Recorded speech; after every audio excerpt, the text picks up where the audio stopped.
And we are live. Good evening, everyone. Many of you have been reaching out to me for the past week to a week and a half, basically asking where I've been, what's been going on, and what I've been up to. So I thought that I would come out of hiding and kind of just briefly update you guys as to what's been going on, as far as what I've been working on, the project that I've been working on, and really just take a few questions, chat with you a little bit, share some of the concerns that I have about launching this course. Also, just get some feedback as far as to what you expect, what would you like to see.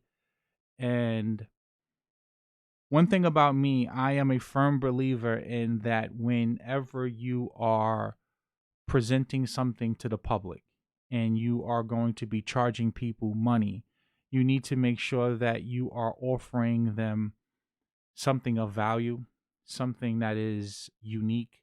And it's not as simple as just, slapping together, some website and just, charging money. One of the biggest problems I've had in the past, because remember, I've purchased courses and things on the internet, and one of my biggest pet peeves and one of the biggest things that has frustrated me over the years is buying something and feeling like I got robbed, right? Feeling underwhelmed. And I don't want to do that by any stretch of the imagination. So let's check the chat and see what's going on. Um, Hello, peace, peace, Zulu Immortal, We Built America, Kildoos, um, Darren Blake, good evening. Definitely been getting to the money, El Cool J. Market's been moving. There's been some really good trades going on. Um, Damani Vaughn said your brother did a good job on Lennon on his interview a couple weeks ago. Thank you. Hope everything's been good. Yeah. Um, Armando Hoblet said a trade war is incoming. Definitely see a trade war continuing. And as I've spoken about on in videos in the past about the Cold War that we're going to experience with China, with propaganda, with bioterrorism, with economic terrorism. The little brother doesn't want to stay number two forever. Eventually, the little brother wants to become the big brother. Excuse me. And that's just the reality as things go.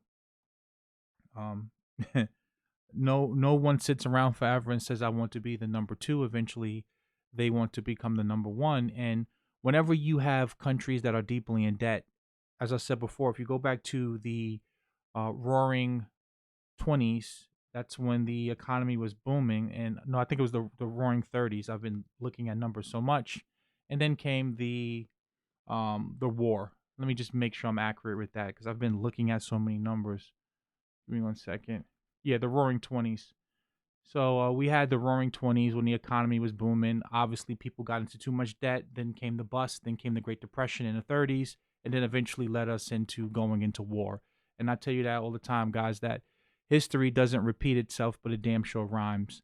And we see that right now, Western countries all throughout the world, they have aging populations, tons of debt.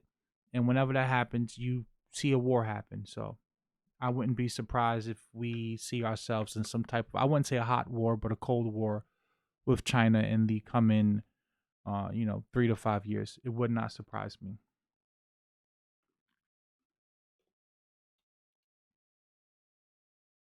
TD Hip Hop, how's it going? He said that's not something you can do anything about, Eli. Somebody's always going to walk away feeling underwhelmed. You just got to do the best you can. Yeah, I totally understand that 100%. I 1000% agree with you on that. My thing was that I want to know that when I present this product to the public, that people are going to walk away and they are going to actually get something from the product. They're going to be able to really understand what is blockchain technology, what is a cryptocurrency supposed to be able to deliver, what is the difference between a blockchain and, let's just say, a basic server. And that's what I want to be able to make sure that I am delivering to people. And it takes time.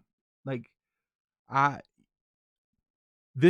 I would say like this is my first time actually launching a real product that where I'm not like selling someone else's stuff. Like I've sold products and stuff in the past, but it was like someone else's product. I was an affiliate.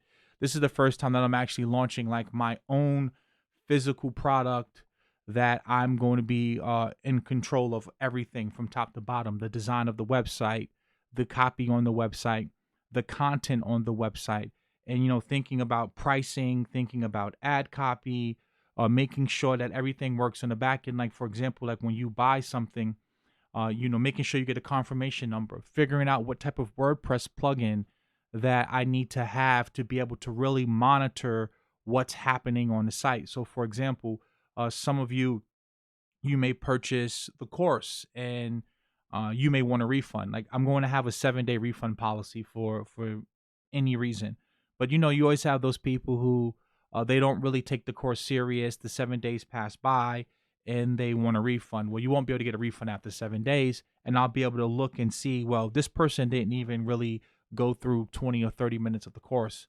So, like I said, just a lot of stuff on the back end that I had to take care of, even with the risk disclaimers, talking with an attorney, making sure certain things are copyrighted, making sure that everything's taken care of with the legal aspect. So again, it's been a lot of work, and I have a newfound respect for people who actually launch products and services, people who launch good products, ethical products, not something that's copy and pasted off the internet. So in the first, as I told you guys before, the very first cryptocurrency that we're going to start with is Bitcoin, because to understand blockchain technology, to even understand what a blockchain is, you have to go through Bitcoin. And I keep trying to tell guys that all the time. I've been in the cryptocurrency space for what, maybe 8 years, I would say, about a solid eight and a half. And I've seen so many different crypto projects come and go. I've seen so many different, coins come, and this was going to be the greatest coin ever created in existence of man, just to turn out that it can't do what they said it was going to do. Like even with Ethereum, and I own a lot of Ethereum, but I remember when Ethereum first was promoted, it was promoted that it was going to be the Bitcoin killer, and it was so fast, and they could do all of these different transactions. And then they launched CryptoKitties, and it basically stalled the network and crashed the network, right? So, really want to, as I said before, start with Bitcoin, really go into the details, like, what is a private key? How is a private key generated? How do you use ECDSA to then create the public key? How do you use SHA-256 to hash both the public key and the private key to get the public address? Talking about the hash function of SHA-256, what makes SHA-256 a superior hashing algorithm compared to, let's say, MD5 or SHA-1? Really going into, just the basics, not really going into the math behind it, but just going into some of the basic concepts behind mining, digital signatures, encryption, decryption, talking about some other aspects like mining, what does your wallet do, UTXOs, and really putting it in a format that you can understand it. If you're going to be putting your money into something, you need to know what you're putting your money into. Also, talking about future projects coming up. Like I want to create like a roadmap. So the course should be launching, I would say, no later than Wednesday next week, right? Um, around Wednesday next week, I everything should be done as far as everything tested on the back end and stuff like that.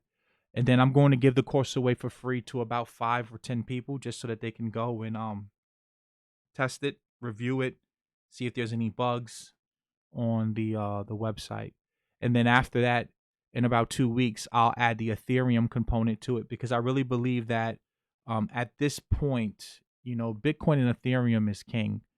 And it's going to take a lot of work for a lot of these other cryptocurrencies to catch up. So I really want to focus on teaching you guys the basic foundations and fundamentals of those two cryptocurrencies, because that's really, in essence, um, what underpins blockchain technology as far as cryptocurrencies are concerned. So focusing on that. And as I told you guys, every 2 to 3 weeks, we'll be adding more stuff to the course. So this would be, ever growing course. Um, as you can see, the price is beginning to start to pump. We're approaching the halving. What we got right here. So you can see right now, Bitcoin's pushing up right on this trend line. Again, I don't really trade off technicals. I'm not into technical analysis, but you can see either we're going to blow through here, push to 10, 11, 12,000, or we're going to reject this. And like even the halving, really walking you through like the difficulty adjustment for the mining algorithm, breaking down why every 210,000 blocks we have what is known as the halving. Every 10 minutes a new block is being created. Like really just give you the complete ecosystem of what is Bitcoin, because I think that you'll have a greater appreciation of it if you actually take the time to really understand what's going on. And this isn't for everyone. I want to be clear with you. Like this course isn't going to be for everyone. It's not going to make you rich. It's not going to make you a millionaire. It's not going to cure cancer or solve poverty or anything like that. It's really just going to be, again, as I said before, teaching you the basic fundamentals of what a blockchain is, what Bitcoin is, what cryptography is. And as I said, later on, I plan on adding a cryptography course, really going into the math behind it. Because when you really start studying the math behind Bitcoin, just studying cryptography in general, you really get a great appreciation for the thought that goes into this type of stuff. There are going to be recorded lectures. Then every 2 weeks, right now, we're going to do a live stream. We're going to do a live Q. Matter of fact, right now, hold me to this. Every week, we're going to do a live stream and go through the course. It's not going to be $9.97. It's going to be $50. The course is going to be $50 per month. As I said before, every 2 to 3 weeks, we will be adding new content out on the website. The website should be live by this weekend. We're just taking care of some ad copy. The course is going to start out at $50 a month. $50 a month. We're not charging $9.97. It's not going to be $1,000. There isn't going to be, an upsell for this and upsell for that. It's going to be $50 a month. The $50 a month is going to cover access to the weekly live streams that we do only for members inside of the academy that we're putting together. The first course in there is going to be a course on Bitcoin. The second one's going to be Ethereum. Then after that, we're going to be talking about programming and developing in Solidity and developing dApps, decentralized applications on top of Ethereum. Then we're going to have a deeper course, the deeper course for cryptography. That's going to be a course, obviously, that's going to cost more money because that's going to really be teaching you the actual math, teaching you cryptography. That's a course that's not for everyone. Think about this. Some people just want to know the concepts as to how it works. Just, okay, what is mining? What is SHA-256? What is ECDSA? Or what is the math behind it? What makes these, hashing algorithms so secure? Okay, that's going to be the $50 per month thing, giving you that. And some of you, after 2 or 3 months, you'll probably cancel your membership and go on, and that's okay. There's nothing wrong with that. But then there's going to be some of you who actually want to get a job. There will be some of you who want to work in this industry. And as I told you guys before, this is the future. This is going to be the future. And you may want to really learn the math and learn, the modular operations and modulo arithmetic, and really start really learning, the math that goes into this stuff. And that's what that course, I haven't even figured out how much that's going to cost, because I'm going to have to reach out to someone else and actually have them teach that with me.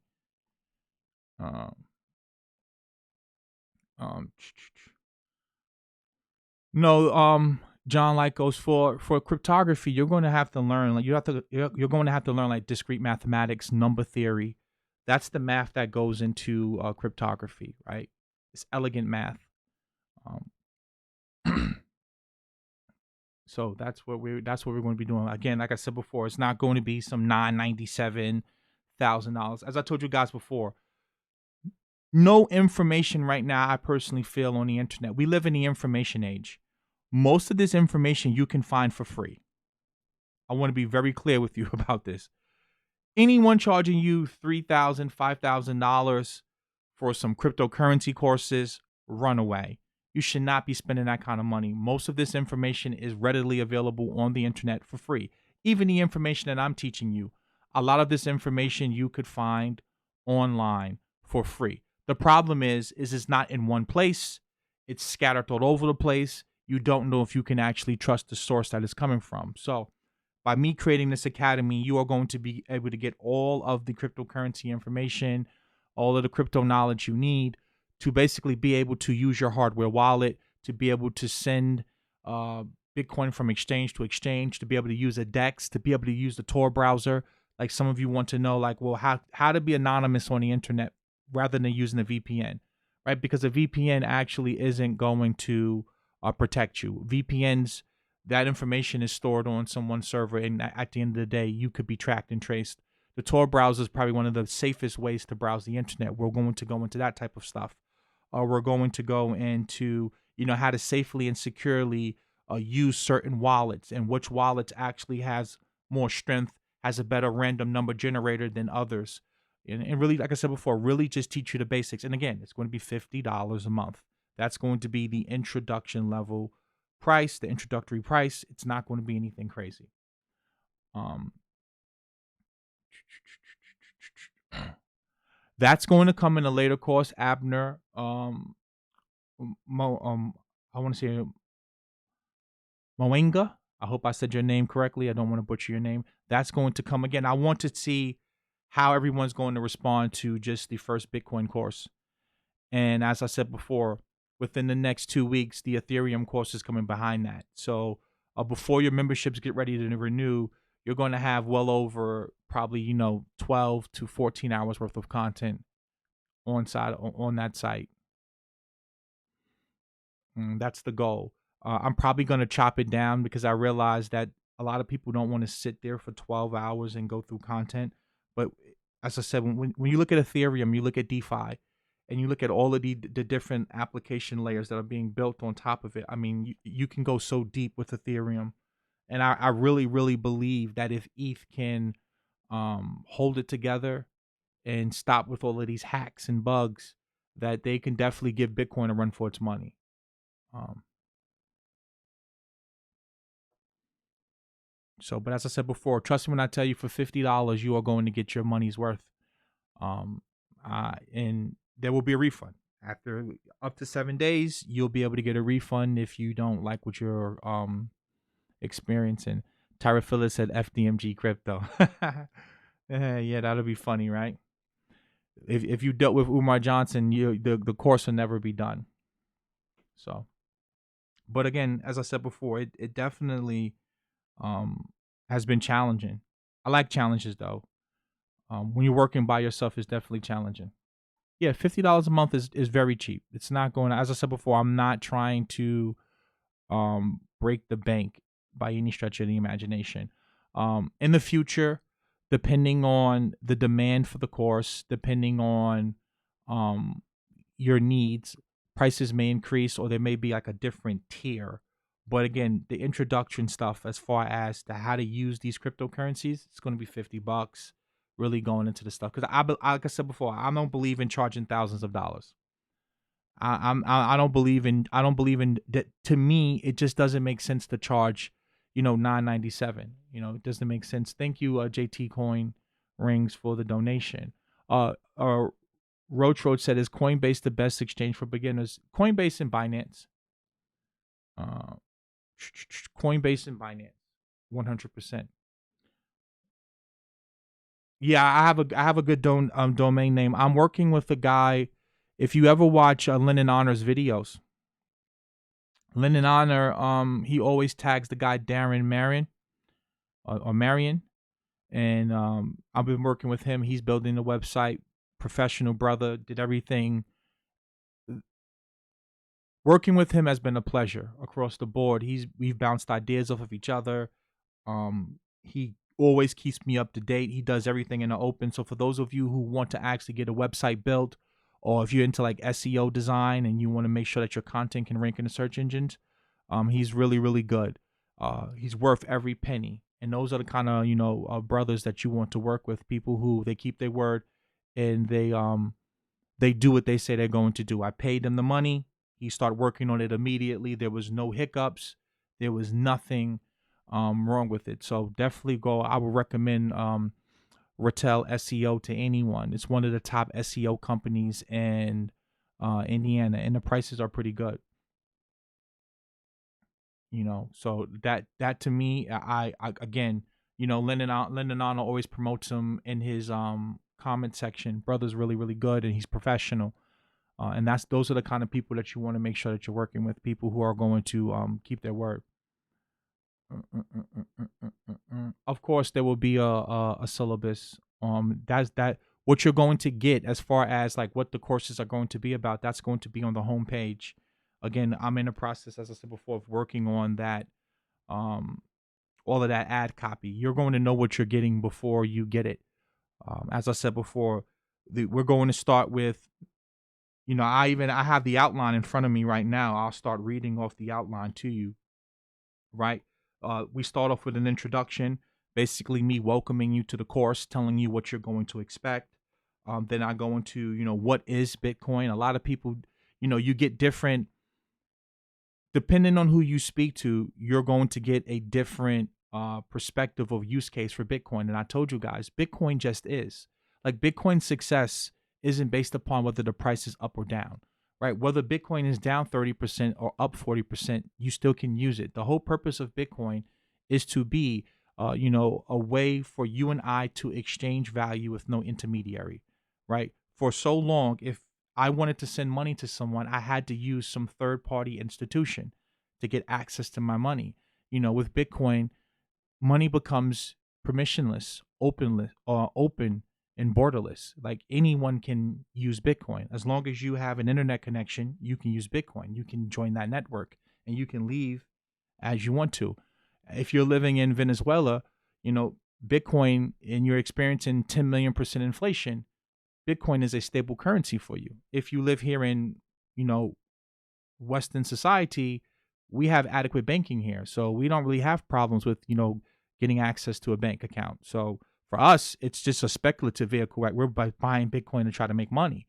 If you're someone that's living in Lebanon or you're using a Turkish lira and they're having bank runs and your currency is unstable, Bitcoin is a way of life. Like you need it, right? So depending on where you are in the world, like if you live in a place and you have an authoritative regime or, or a government that's oppressing you, Bitcoin's freedom. So, and it's not just Bitcoin. It could be Ethereum. It could be, you could be using a stable coin like Tether or, Maker. So there's the whole idea of the whole crypto ecosystem is really just giving people different use cases. And that's what we're going to cover in the second part of the course. What is Bitcoin? Why you want to use it. The third part, we're going to talk about who created Bitcoin, because you get all of these conspiracy theories about somehow that the government created it, and I laugh when I hear those things. We're going to get into what is cryptography. We're going to talk about hash functions. We're going to talk about digital signatures, public key, private key cryptography, symmetric cryptography, asymmetric cryptography. We're going to talk about I don't know if some of you've ever heard of the Enigma machine with the Germans. We're going to get into Caesar cipher. Literally, we're going to get into a lot of things in the course. Trust me when I tell you, we're going to have a ton of stuff in the course. You just have to be patient. It's probably going to take you, well over a month to really get through the course, and probably watch it one or two times to really get everything. And that's a good thing. You don't need to understand how everything works. Like, many of you don't understand how the dollar works, but you use it every day. I don't understand how my car works. I know that when I turn it on, though, it works well. And I trust that the people who's working on it know what they're doing. So again, like I said before, really going to be fleshing things out. So I've been taking the time out to really script things. I had to scrap different things because I'm like a nerd, right? I really, really like. I like the elegant math and discrete mathematics, but I know a lot of people don't like that type of stuff. And you have to be mindful that some people don't give a damn about all of that, mathematics stuff. They don't care about 2 to the 256 and all that stuff, an MD5 and SHA-1. They just care about, can I make money? So I have to be mindful for those people too. So again, like I said, I put a lot of thought into the course, and don't worry, the course will change. Like there may be aspects of the course that some of you don't like, or that you may want a deeper explanation on, or for me to explain it more, and I'll be able to go in there and add that. And that was another reason why I was going to use Kajabi, and seeing that in the future I'm going to want to add more stuff to the courses, I decided to scrap that and just go with just building my own website. But as I said before, it's going to be affordable. That my whole goal of doing this was making sure that it was going to be something that's going to be affordable, because I'd rather you put your money into crypto. I don't want you putting your money into me. I want you putting your money into crypto. Do you believe in Warren Buffett saying, don't invest in what you don't know? 1,000%, Taylor. I think that you have no business putting your money into something that you don't have a basic understanding about. Totally. And it's okay with passing up on some things. There was a lot of different cryptocurrency projects that I could have invested in, and I could have made, 40, 50 times on my money. And I just didn't, because I didn't believe in the vision or the technology. And I didn't invest in it. There's nothing wrong with passing up an opportunity. One thing I've learned in I've been an entrepreneur for probably 11 years, 12 years. There will always be a ground floor opportunity somewhere.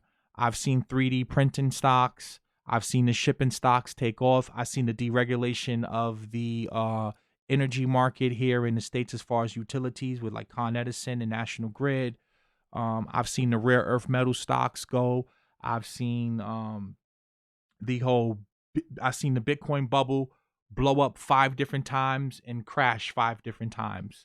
I've seen real estate bubbles, like literally, you name it, I've seen it. There will always be a ground floor opportunity somewhere. You just need to make sure that you are participating where wealth is transferring hands. And, I think that that's one of the biggest problems with a lot of people, is that they don't participate in wealth transfers, which is why they never really make any money, because they're just never participating where wealth is changing hands. People always talk about like, so some people are lucky. Yes, luck plays a part in investing and making money, but the only way you're going to get lucky is by being in the game, right? Like you can't make a shot if you're not in the game to shoot the ball. So, part of being an entrepreneur or being an investor is you have to be in the game, and you have to have the knowledge to be able to be in the game. You have to know how to store your crypto. I don't care what you like, Chainlink, you like 0x, you like Tezos, you like Waves, Nulls, Atom. I don't care what cryptocurrency project you like. If you don't know how to store that crypto properly and you're trusting it on an exchange, well, we've seen what happened with Bitfinex. We've seen what happened with Mt. Gox. You wake up one day and, not your keys, not your crypto. You wake up and your crypto is gone. So, as I said before, that's what we're going to really be focused on: how to use your hardware wallet, how to store crypto. What is the technology that makes the random number generator that generates your private key on that hardware wallet safe and secure? Um,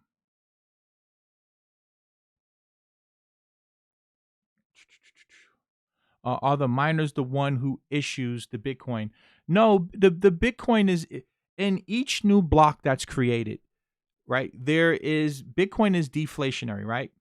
But there's inflation where every 10 minutes, or on average, it takes about 10 minutes, a new block is created. And in that block, the Coinbase transaction is going to have whatever we are in the cycle. Like right now, we're in a cycle of 12 and a half new Bitcoin being created in each new block.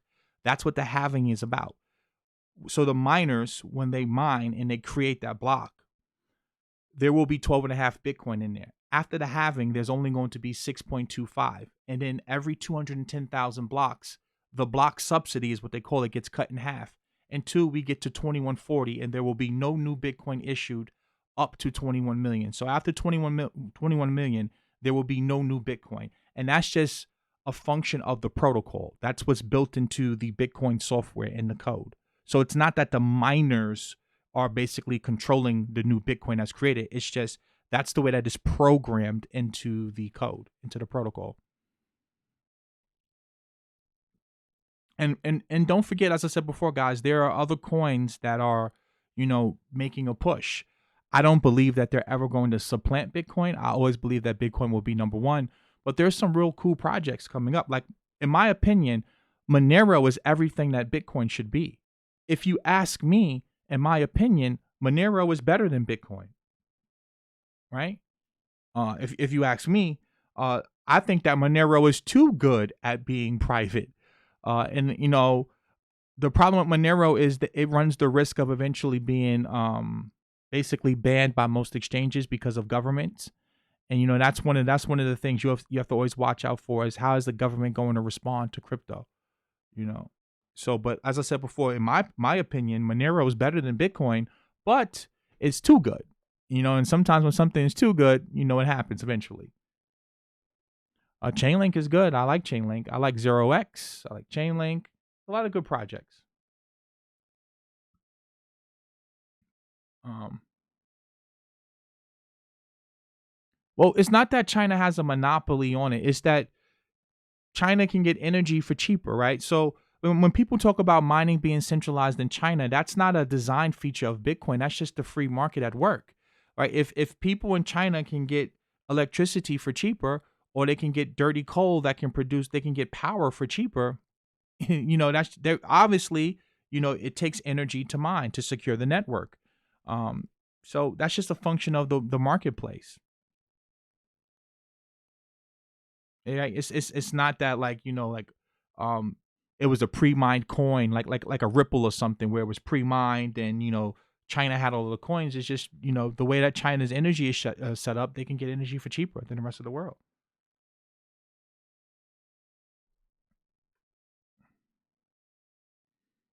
I was on Hacker News on the initial announcement of Bitcoin. I ignored it. One of the dumbest decisions of my life. It happens, Arthur Swanson, to the best of us. I didn't quite get it when I first saw it either. When I first was able to see what it was, when it first came across, um, where was I at when I first heard about Bitcoin? I think I seen damn, I can't. I think I seen this guy Jeff Berwick when I first came across it, and he was on Fox Business News talking about Bitcoin and what it could do. I like Ethereum. I think that Ethereum gives you, if you're an investor, right, and you're speculating, look at the market cap. It's $22 billion. Ethereum gives you a better risk to reward than Bitcoin right now. Right? If you want to make 5x or 10x on your money, you're definitely going to make it in Ethereum. That's just the reality. Right? So if you're looking for a place to invest your money, and also if you look at the amount of development that's going on, like if you go to the Ethereum GitHub and you look at the repository, like just look how many people are committing to the project and developing on the project. So, um,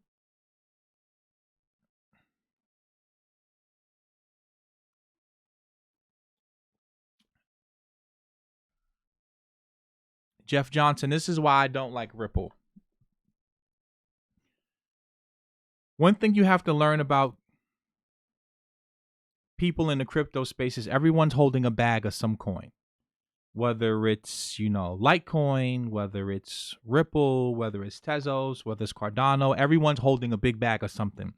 And they have, 10, 20, 30, $40,000 invested, $100,000. And if you've been investing over the years, if you haven't been dollar cost averaging, most likely you're down. So everyone wants their bags to pump. When you look at the on-chain movement, you can see that anyone who's owned their Bitcoin for longer than 3 years, they're not moving their Bitcoin. Okay, that's bullish to me. The fact that I can go and I can look and I can see that those UTXOs haven't moved, that tells me that these are people who are serious about their investments, right? So that's bullish to me. When I look at Ripple and I see people that are part of the executive branch of that company, the management of that company, the executive suite, and I see them selling their crypto, selling their Ripple on a monthly basis, that's a problem to me. Like, if you believed in your project and you believe that your project is going to be a $50 billion asset or a $100 billion asset, why are you selling it? An article just came out the other day. I think the guy's name is like, I'll pull it up right now and I'll read the article to you. Um,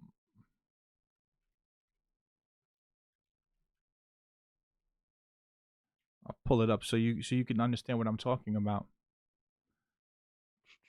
Here we go, right here. Um, when I see stuff like this, right? This is and people are going to try to spin this in 50 different ways.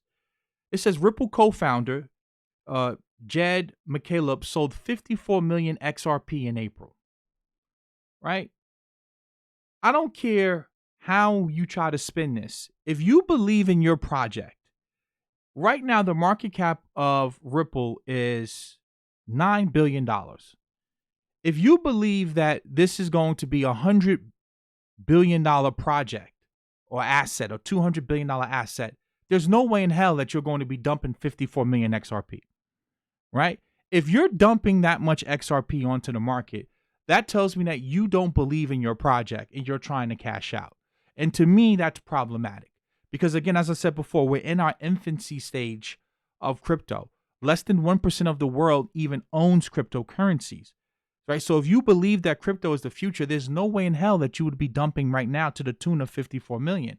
So when people say, well, why don't I like Ripple? This is exactly why. And then you have to also look at the fact that the company is dumping on you every single month. The coin was pre-mined. You don't really know how much is in existence. It's just to me it's shady. It's not what I expect from my crypto project.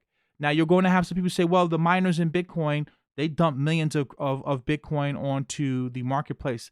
Yeah, but that's a function of the way that, Bitcoin was designed. Like these miners, they have to cash out in order to secure the network. This is the guy who's the co-founder who's dumping. To me, that doesn't right there doesn't breed confidence to me. Right? That doesn't breed confidence to me. When I see people in Bitcoin and I see people who have owned their coins for 3 years or more and those coins are not moving, to me that's bullish. I don't really I own VeChain, Mr. Free World, but I don't follow the project like that. Remember, guys, there's over 4,000 different cryptocurrencies as of today. Um, there's no way you can really follow each and every one. I really follow the ones that I feel are actually going to make some noise. No, Hybrid Nation, I will not be teaching anything outside of Bitcoin. I thought about doing it. I want to put my focus into what I believe is the future. And to me, the stock market is not a place that I really want to be putting my money right now. There's way too much Fed intervention. I'm not confident in promoting that to people right now. So I went in. I'm not going to be focusing on that. I'll definitely be talking about gold in my videos. You'll hear me in. We'll cover the stock market like during my live streams. We'll talk about like what's happening in the economy and happening in the stock market. But as far as teaching about the stock market, no, that will not be in the course. Sorry about that.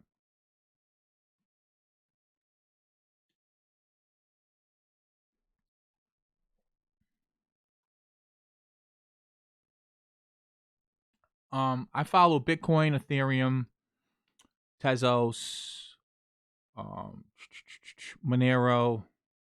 Just off the top of my head, Atom, Aeon, Basic Attention Token, and what else do I follow? And and basically the entire ecosystem of Ethereum with DeFi. From Augur to 0x. And that's the thing I was trying to tell you guys. Like when you start looking into DeFi, like there's so many. When you look at I have. Give me 1 second. I'll show you something cool that I came across, and I really think that this is sums up a lot of what's happening here. I'll pull up the picture I have for you guys.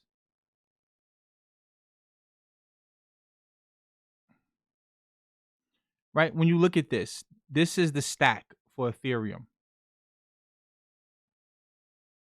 Um, you have Maker, you have Compound, you have MVO, right? You have Set. Just look at all of these different projects. Augur, Chainlink, Uniswap. This is what I really put my focus in right here. Is what's happening in the Ethereum ecosystem. There other projects like I own a lot of airdrops, nothing serious. So there's like a lot of coins that I have that have been airdropped to me, but I don't really focus on those projects. Are they making me money? Yes, but I like to focus on the things that I believe in, and I believe in DeFi. I believe in decentralized finance, and that's one of Bitcoin's shortcomings. When you look at the Bitcoin protocol, because the scripting language is hard to develop on, you can't really do much with Bitcoin. But really, to me, Bitcoin's a settlement layer. Now that doesn't mean in the future that people aren't going to be able to build on top of the Bitcoin protocol. But right now, Ethereum is you're seeing the most development happen. So this is where I really put my focus on everything that's happening in the DeFi space. Really focusing on that. That's where, because I believe that a lot of these cryptocurrencies that you see people, trying to shill you, they're really just trying to cash in on the whole idea of the blockchain hype. Many of these crypto projects don't belong on a blockchain. They just don't. You can use a basic server for them.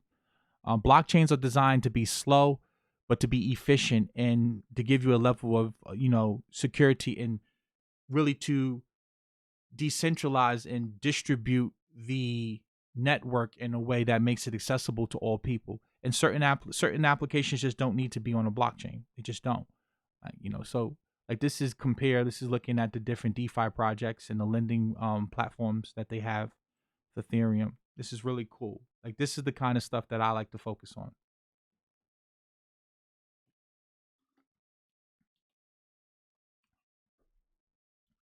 Real estate right now, in my opinion,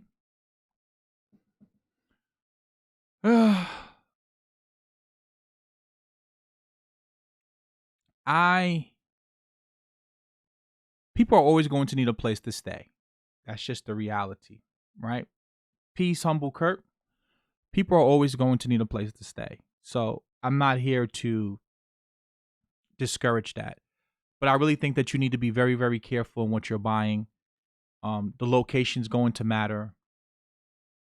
How stable is the local economy as far as like jobs, the earning potential of the people that's living there, your tenants. I would not really be looking at like a lot of low income neighborhoods right now. I would be very, very picky where I'm buying at. If you're buying in like neighborhoods that are being gentrified, that's a good place to be looking at.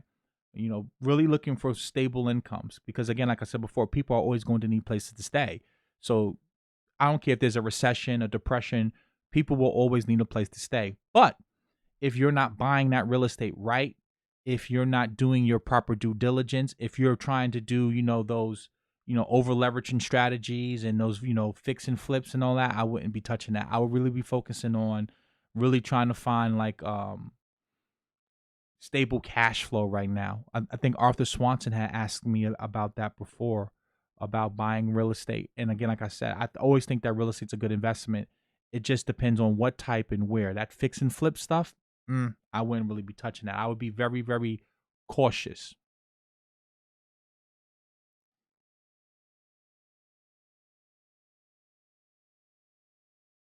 Yeah, yeah.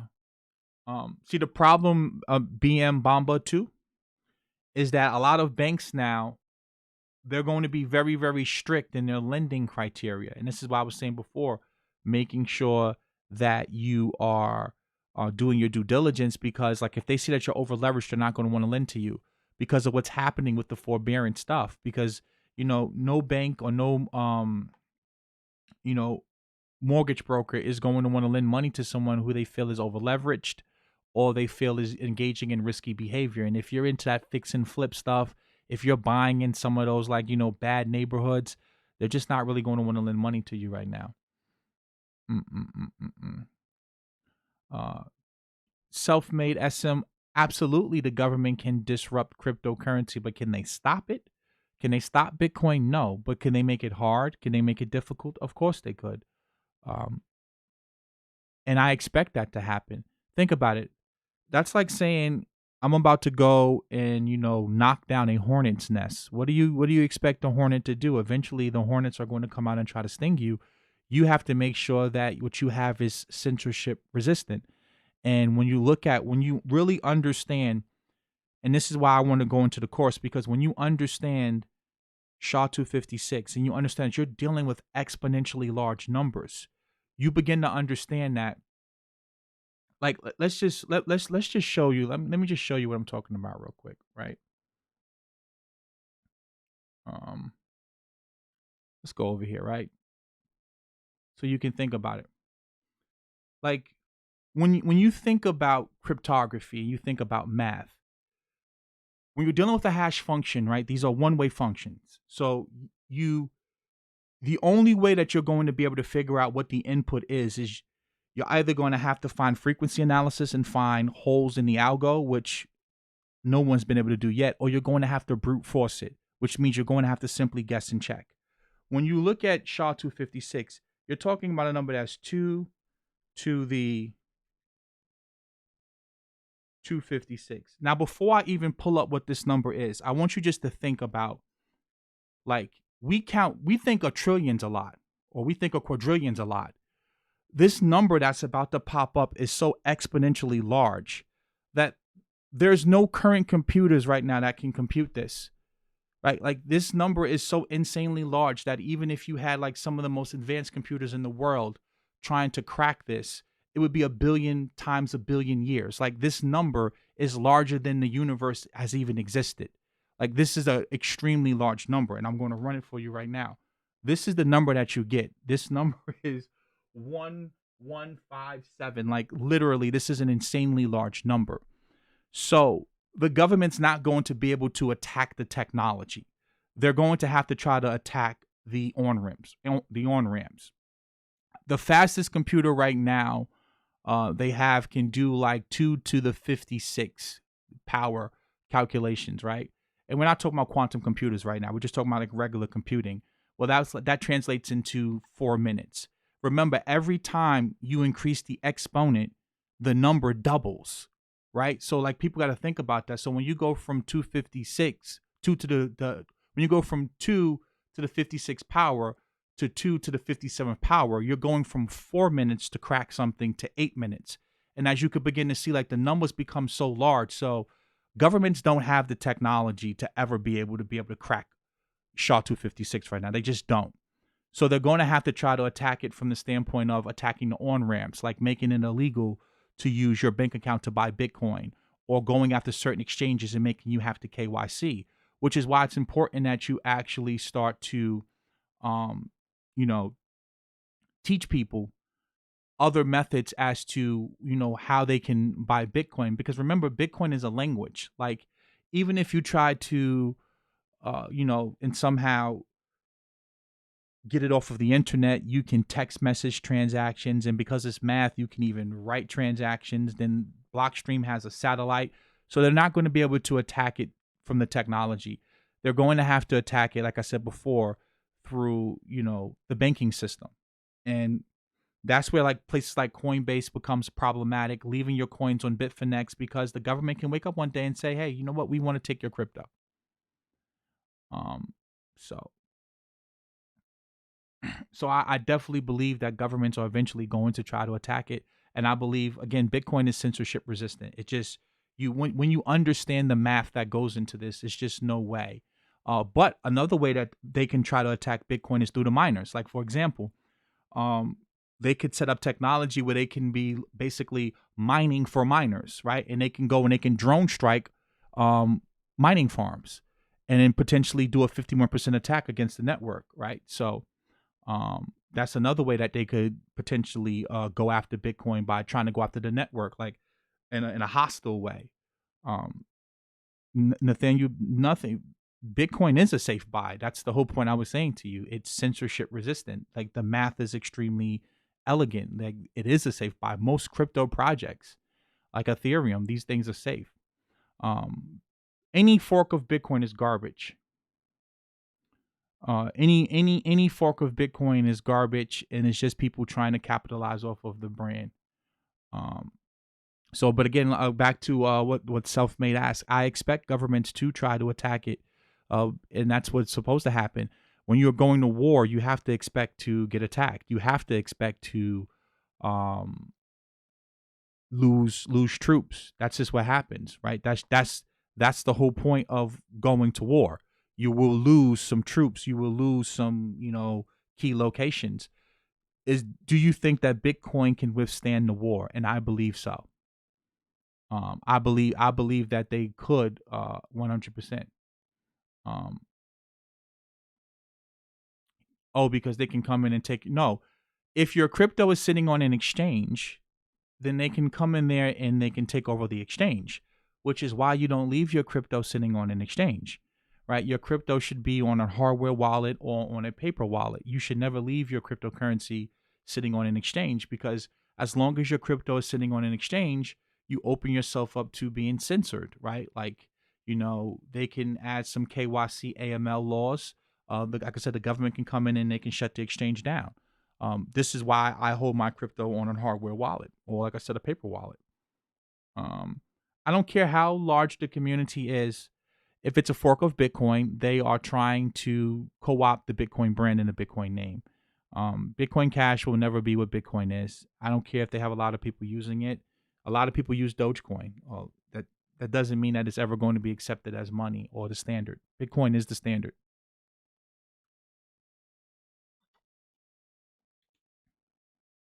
Best hardware wallet, in my opinion, right now. They have the Glacier protocol. Go and look that up. And then they have a Nano Ledger.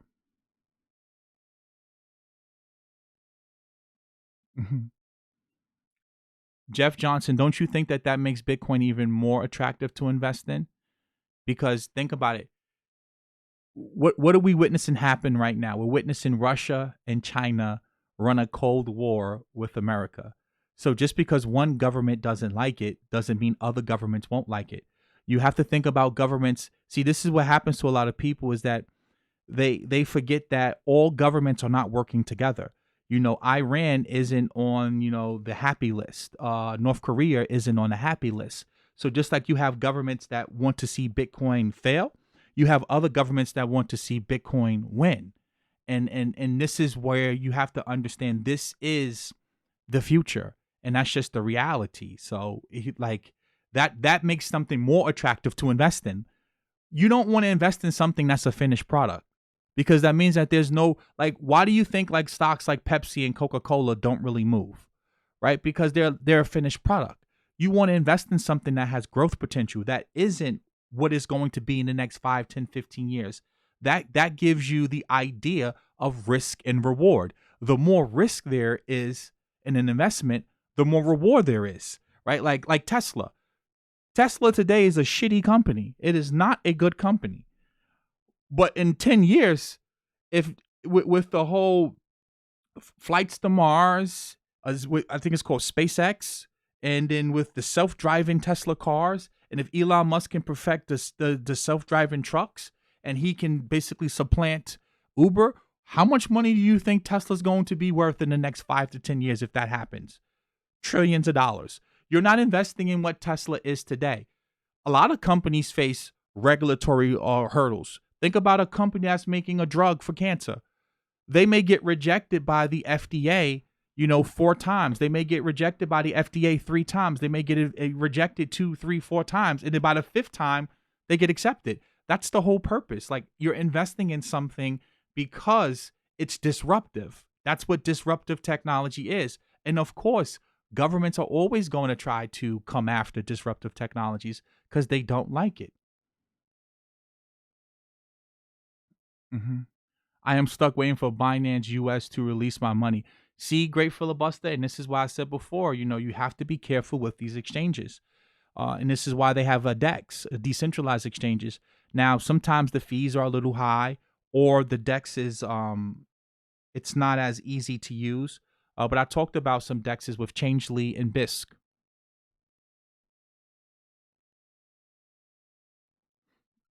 Mm-mm, mm-mm, mm-mm.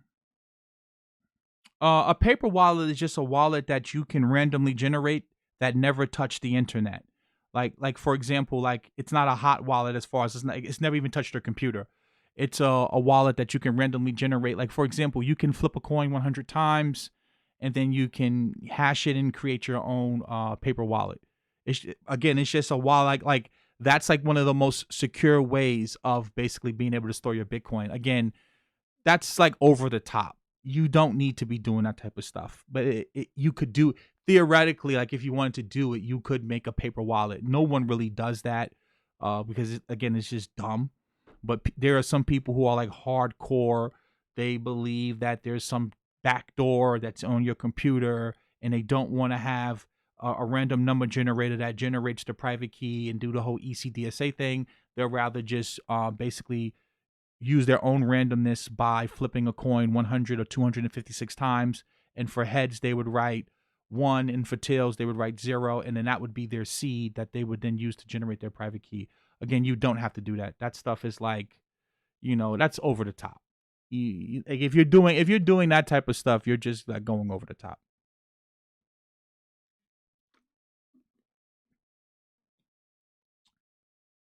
I've never seen the need to do that type of stuff. Coinbase is asking for personal info, or they will stop all transactions. When I started making money, that's when I got more contacts from Coinbase. Of course, OG Bootsy, and this is why I recommend that.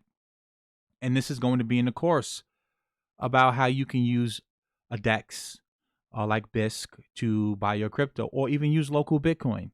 Now, or you can use Bitcoin ATMs. The fees are going to be much higher, but if you want to have some level of anonymity when you are buying your crypto, that's what you could do.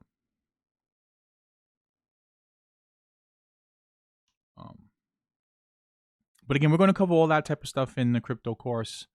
Really talking about how to use a DEX and stuff like that, and how to use a Tor browser. And that's why I said I want to create a roadmap, and I want to see how everyone responds. What I've learned is that when you're teaching people, right, you can't just throw a whole bunch of information on people at one time, because this is real nerdy stuff, right?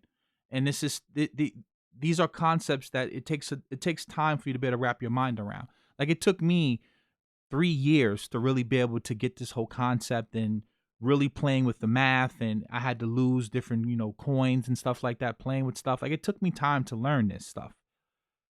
So I want to create the course in a way where you can actually utilize what you're learning. Like there's a lot of places right now, and I'm not going to say any names, but there's some people in the crypto space. They have a large following, and they have a lot of influence in the crypto space. And if you take their course, they have a ton of information. The problem is, how do you use it all, right? Like you have to be able to think about that. Like you have to be able to really think. I need to get information in a way that it makes sense to me and that I can utilize it. Like, what good is it to have all of this knowledge or all of this access to all this information if you really can't use it? So I want to give you information in a practical way that you can utilize it and actually get some skills. Even like I said before, like looking for jobs. The cryptography course that we're going to that course is going to be later. That's not coming anytime soon. Because I want you guys to be able to get certificates for that course.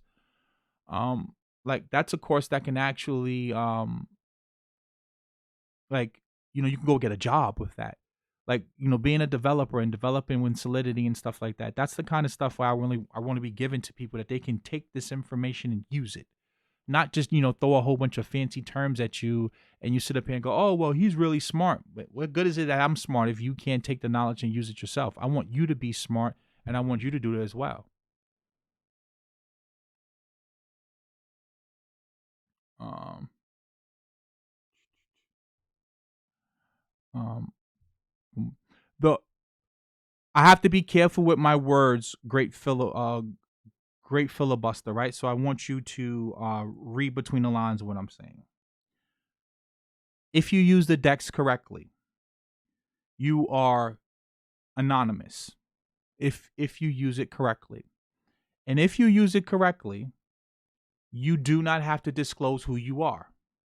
Now, to the best of my knowledge, again, read between the lines. If the government doesn't know that you own something and it goes up in value and you sell it, you then don't have to, quote unquote, pay taxes on it. Now, I'm not trying to encourage you to evade taxes. I have to be careful with my words because I don't want to get sued. But if you do your due diligence, you will arrive at a conclusion that if the government doesn't know that you own something and they don't know that you sold something, then you probably don't have to pay taxes on it. And I'll leave that there. I'll let you read between the lines on that. Now, again, I encourage everyone to pay their taxes and be a good citizen and do everything that you're supposed to do. Thumbs up. Lots of sarcasm right there. Um,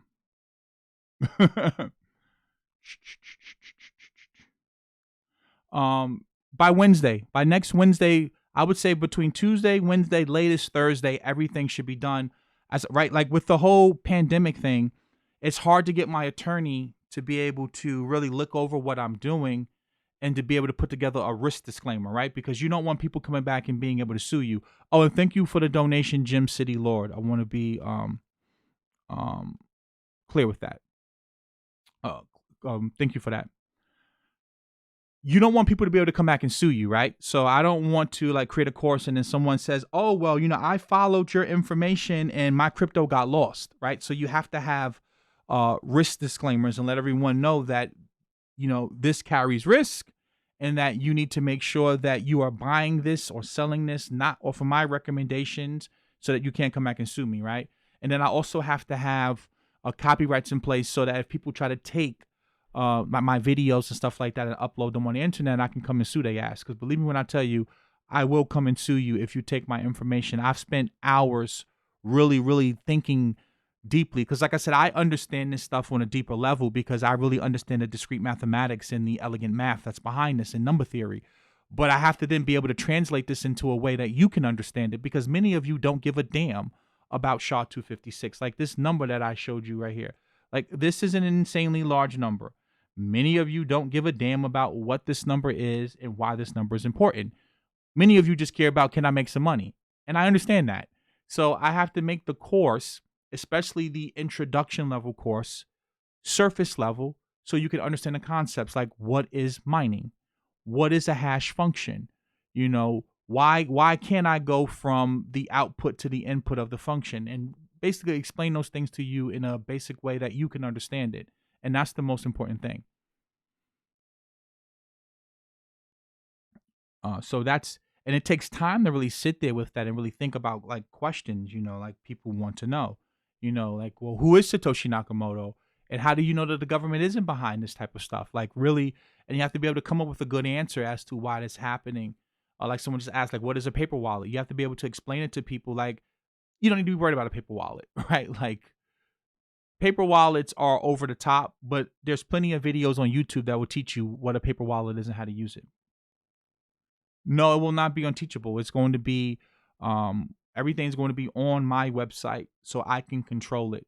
And that just goes back to the whole with the copyright stuff and all that. I want to be able to make sure that if, a person's violating my copyright, if a person's trying to take my content, I can come and sue their ass.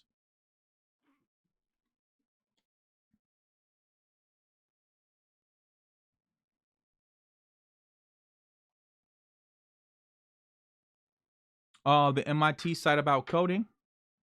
And again, guys, it's only going to be $50. It's not going. I'm not breaking the bank. In the future, for the more advanced stuff, like I said before, the whole cryptology/cryptography course, that's going to be more expensive because I plan on having a certificate with that course where you'll be able to take that course, get a certification, and then be able to say, so in the future, when you're looking to be employed, you can say, I've completed this level course of coursework and be able to use that potentially to get a job. I'm not saying that this for a guarantee. This is what I hope for this course is that it evolves to the point where, as I said before, there's going to be courses on programming and Solidity, being able to develop dApps. And I want to be able to be a bridge, sort of like a starter place where you guys can come through this course and then move on to more advanced coursework or even internships at jobs or getting jobs, because this is going to be the future. So as I said, for $50, and then let's say hypothetically there's a $200 a month option, that's going to be very, very small, right? You go through the course for 3, 4, 5 months, and then you move on because there are higher levels of learning in cryptology, right? Like I'm by no stretch of imagination am I an expert in cryptology, and I'm not claiming to be an expert. I know the the math and the stuff behind it. But then, when you're talking about like PhD level and stuff like that, there's other places that I can recommend you to go. And that's what I want to do. I want to be that bridge that really gets you guys moving in the right path. Because as I said before, this is the future. This is going, blockchain technology is here to stay. It's not going anywhere. Someone said VeChain is working with Walmart. That right there should tell you have Fortune 500 companies working with crypto projects. So that's what you need to be definitely making sure you're focusing on. And I've spoken about this before too with, if you go back to 2009, 10, and 11, if you knew how to develop apps in the App Store, you had timing on your side. There was no competition. Literally, you could launch an app like Angry Birds, and because they were first and there was no competition, they was able to launch an entire brand because they were first in the App Store. And that's just a function of timing. And you have that type of timing now in crypto. Like being able to develop on blockchains, like if you're not a program in Solidity, there's not a lot of competition. It just isn't. Right? If you know how to be a Bitcoin developer, like there isn't a lot of competition because Bitcoin's hard as hell to develop on. But again, if you know how to do that, you're in demand. And these jobs command, $125,000, $150,000. Yes, great filibuster, and this is why I created the course. Many of you asked me, why don't I just make these videos on YouTube? And I would have no problem doing it because many of you donate, you support the content, so money really isn't the problem. Many of you support the content, so that's not a problem. The problem is YouTube doesn't like cryptocurrency. They don't like crypto, and rightfully so. After the whole BitConnect fiasco, YouTube doesn't want that counterparty risk of potentially being sued and having a lot of scams on their platform because let's be honest, when you're dealing with crypto, it's, ripe for fraud because you're dealing with transactions that can be anonymous, right? So like if I structure my business in the right way, I can be anonymous. I can get you to give me your money. And then once you give me your money, boom, I could just disappear. So I understand why YouTube doesn't want people talking about cryptocurrency on their platform. And also you have to understand that YouTube is becoming a dictatorship. That's just the reality. So this is why I created my own. I'll be able to do live streams off of my channel. Off of my website and have all my content right there on my website. So it just makes more sense. But there's been a lot of scams in crypto. So I understand why YouTube doesn't want it.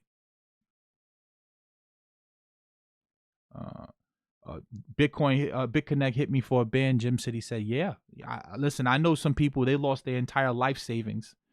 Some people lost their entire life savings. So trust me, I know what you're talking about. People lost hundreds of thousands of dollars in BitConnect. And my heart goes out to them. I pray for them because it wasn't like people wasn't telling you that it was a scam. It was 100% a scam.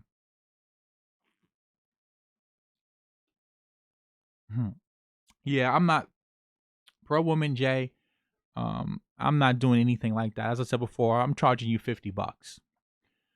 $50, you'll be able to have access to content that will give you a very firm understanding and grasp on what's going on. And again, a lot of the information that I'm going to be covering, and I'm seeing one thing about me, I'm very transparent and honest.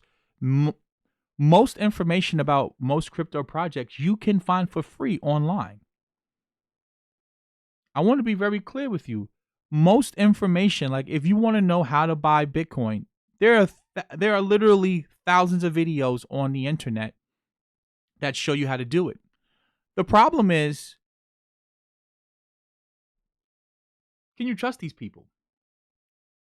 The problem is the information readily available, or do I have to watch this 20-minute video and then that 10-minute video and then go to someone else's YouTube channel here and read this blog? What you're paying for is you're paying for the convenience of all of the information you need to know is all in one spot. Right? You're paying for the fact of you're paying for a person that, again, I've developed some level of trust and relationship with you. You've seen that I have a level of integrity that you feel comfortable with. I'm giving it to you for a reasonable price, and it's all going to be right there. And then we're going to have weekly live streams where if you have any questions, we sit down. I'm going to probably limit the live streams to 2 hours. It's only going to be for the members of the course, obviously.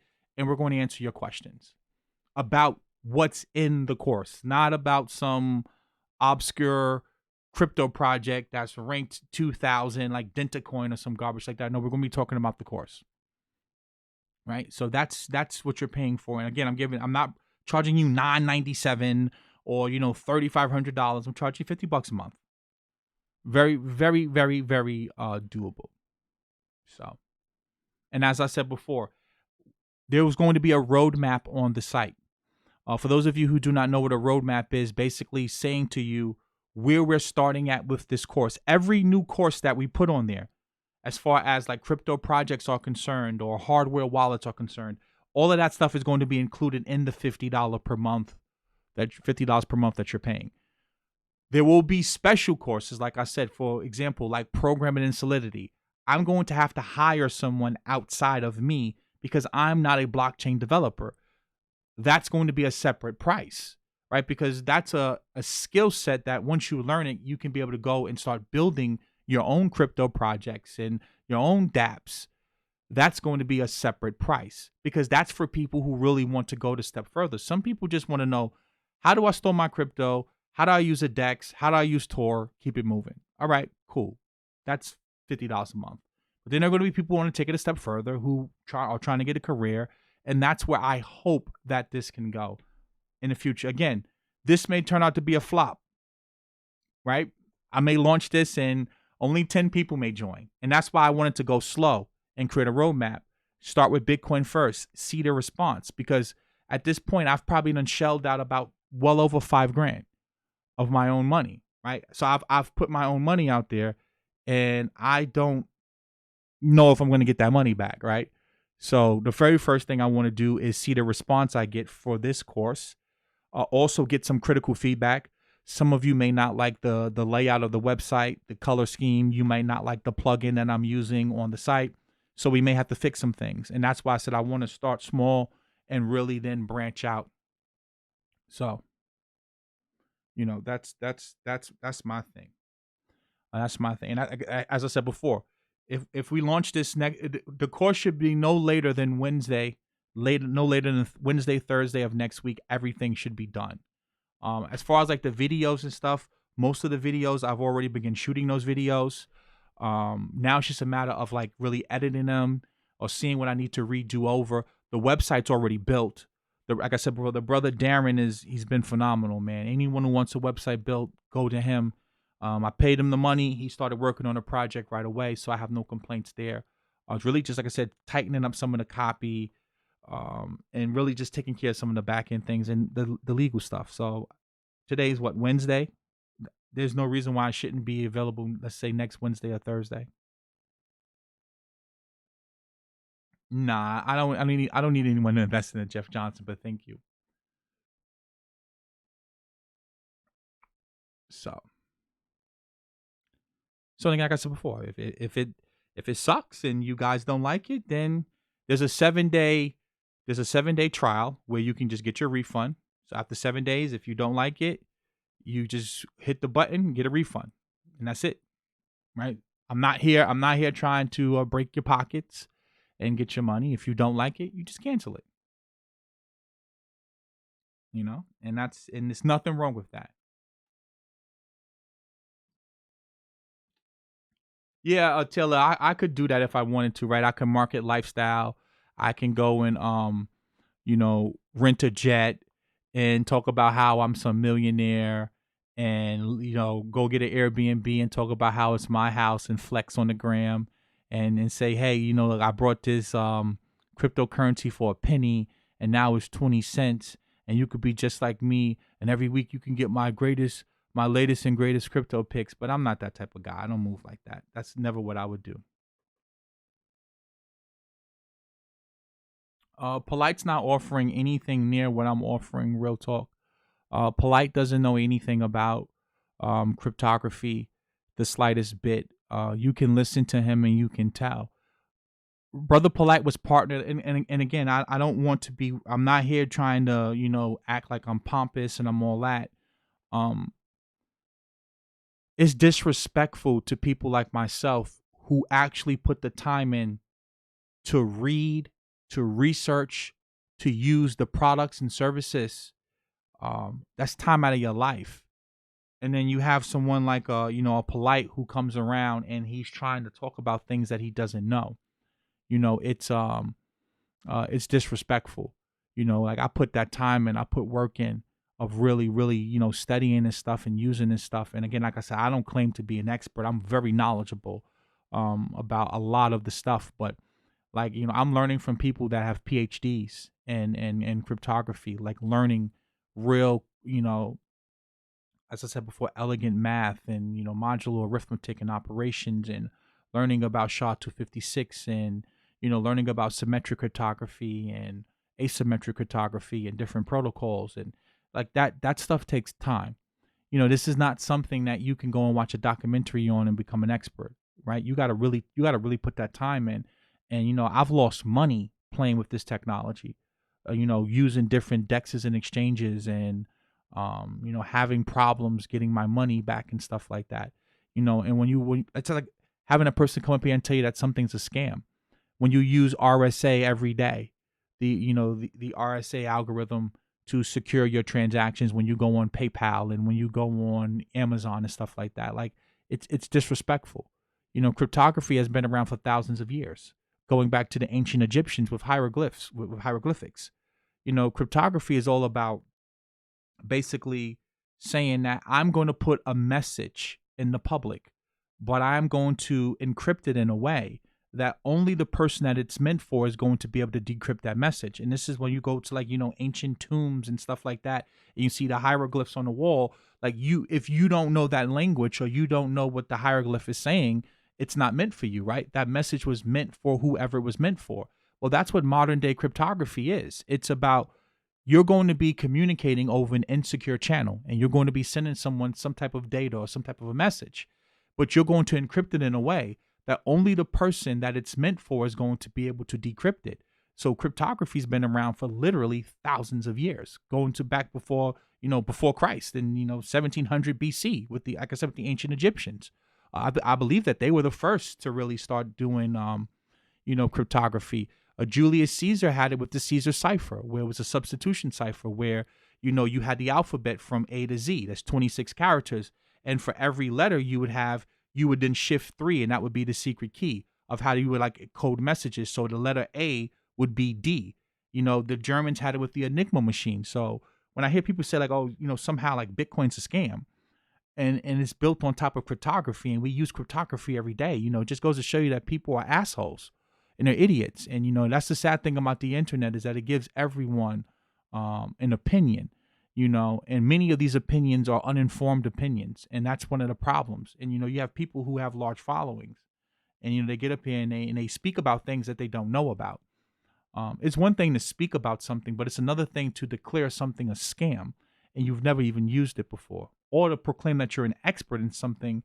And you have people who they dedicated their life to cryptography. Like a guy like Adam Beck or Nick Szabo. They've been doing this for 20 plus years, 30 plus years.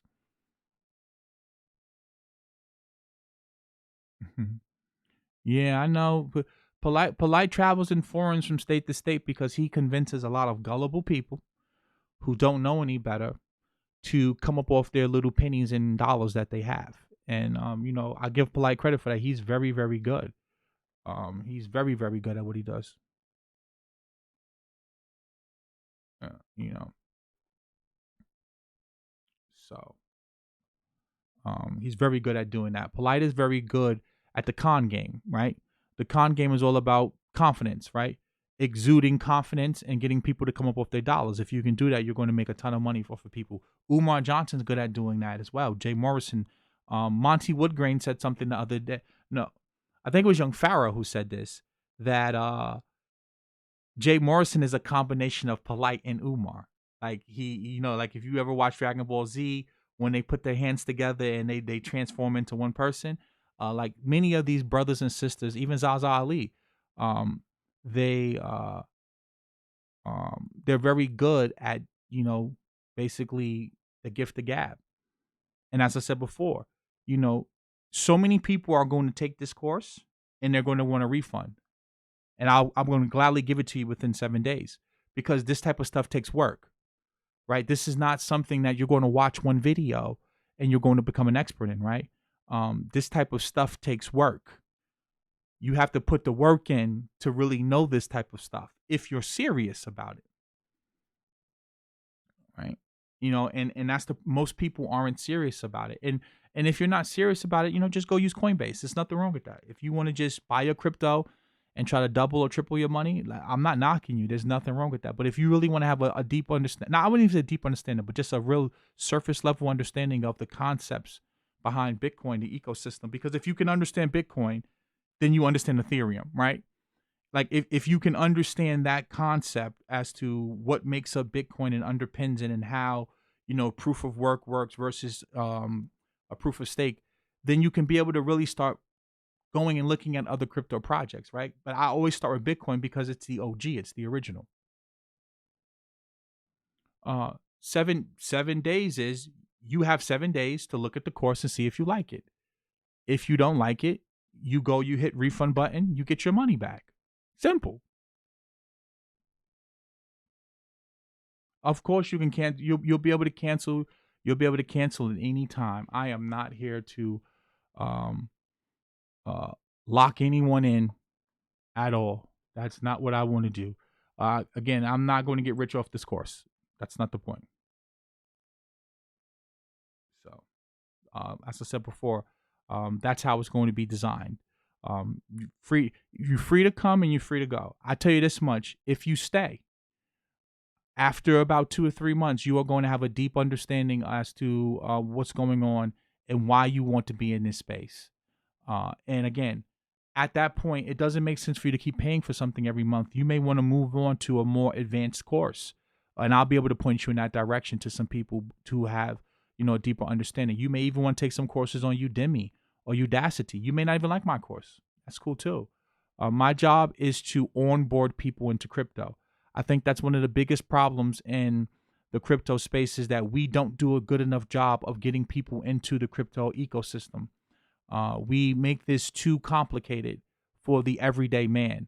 And we need to try to make this more accessible to everyday people to get involved in this. And if that just means going on Coinbase, if that's how you want to do it, that's cool too. If that means getting a hardware wallet, buying it on Coinbase and just sitting it on your hardware wallet and never doing anything, that's cool too. But my job is to onboard people, right? I'm not trying to be the authority in the crypto space. I just want to onboard people and get them into the ecosystem so they can see the power of cryptocurrencies, because this is powerful. I love Ivan on Tech. Ivan on Tech is really good. Ivan on Tech is an authority in this space. If you want to go take Ivan on Tech's course, there's nothing wrong with that as well. You can do that as well. There's a ton of people out here that have courses about, crypto and different crypto projects. Just find one that you trust and you like, right? It's not me. I'm not sitting up here saying that my course is the greatest course that's ever been created. No.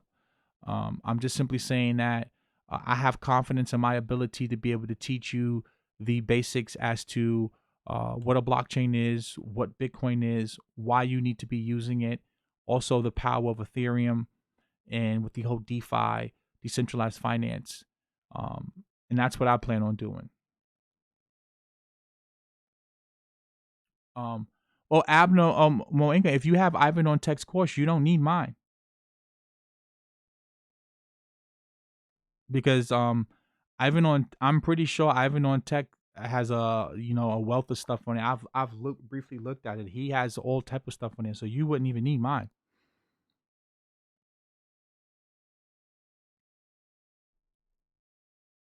And that's the thing I want to be clear with you. There are a ton of people that you can go and learn from in the crypto space. You got Chico Crypto, you have Ivan on Tech, you have what's the other guy's name? That's the first the black guy. Damn, I forgot his name. Da Vinci. Da Vinci has resources. There's courses on Udacity. There's courses on Udemy. I am not claiming that my course is going to be the greatest course ever. Find a person that you trust and you like, and take their course, and go from there. Uh, I'm in a monthly course right now, and we are on swaps and flash loans. Beautiful. See, uh, Mayamoto Jones said that. Beautiful.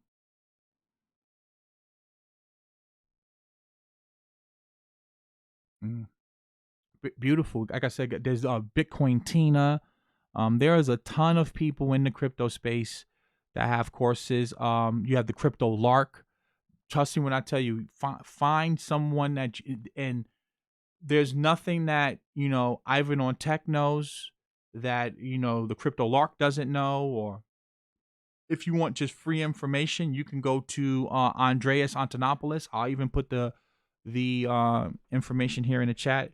I know what I'm trying to build here, and I'm confident in what I'm going to be offering, that people are going to be able to get value out of it. But again, I have no problem in pointing you guys in another direction. Like right here, this guy Andreas Antonopoulos, he is by far, you can see this red. I watch all of his videos. He has 193,000 followers. You can go here and you can learn everything you need to learn about Bitcoin, about crypto. He has the book, The Internet of Money, programming on Bitcoin, programming on Ethereum. The problem with this is that look how many videos he has. Just think about this. If you wanted to learn, if you're new, where do you start? Look how many videos he has. Where the hell would you start? You don't have a lot of time. Where do you start? I've been following this man for years. He is a breath of fresh air in the crypto space. But if you wanted to learn, you can learn. I tell people, you can learn this stuff for free. Right? 99 Bitcoins as well. That's another one. 99 Bitcoins as well. 3 blue and 1 brown. He has a video. Listen, I have no problem. If you want free 99, I will show you free 99. I'm just telling you. If you want to learn, give me 1 second. Bitcoin. As you can see here, and look, you can see I've watched these videos as well. 3 blue and 1 brown. There's a whole video where he talks to you, but how does Bitcoin actually work? It has 3.5 million views. Right? You can go here and you can try to learn this way. I'm telling you that this is going to confuse you because it's fragmented. It's all over the place. See, the purpose of a course, the reason, like for example, it's a reason why you start out with basic arithmetic, and then you go from arithmetic to pre-algebra, and then you go to algebra 1, and you go to algebra 2. And then after algebra, you start to take, geometry and then trigonometry, and then you go on to pre-calc, and then you take calculus 1 and calculus 2, right? And then you go to linear, algebra or linear equations. Then you go to discrete mathematics. It's a reason why it's structured that way. Because if you don't know how to add fractions, then how the hell are you going to be able to do algebra, right? So it's a reason why you take courses, right? Because the courses will guide you. If I go to, like I said, Andreas, phenomenal guy. He's way more knowledgeable than me. And all of this stuff is free. Where the hell do you start?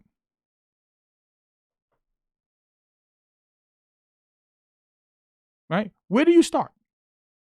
Do you start from a year ago? Do you start recently? As you can see, these videos, they just go on and on. Where do you start? Where do you start? But again, if you want to go the free route, God bless you. I'm not here to take your $50.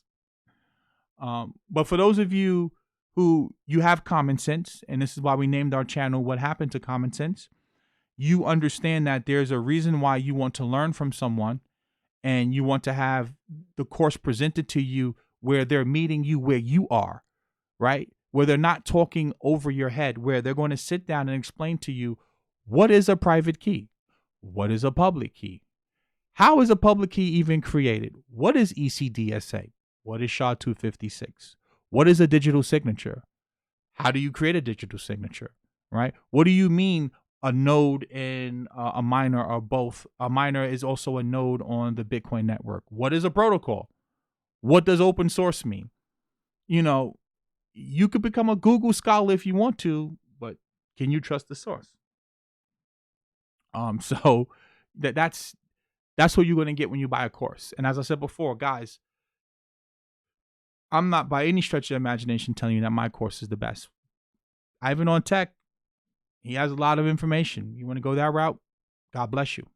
I'm not here to stop you guys or discourage you guys at all. Thank you, Taylor. It saves you time and energy. That's the most important thing. But again, there's some free videos if you want to know that. How secure is 256-bit security? This video is from 2 years ago. I remember watching that years ago as well. The blockchain and Bitcoin. And you can see, look, I've watched all of these videos. All of these videos, I've watched them.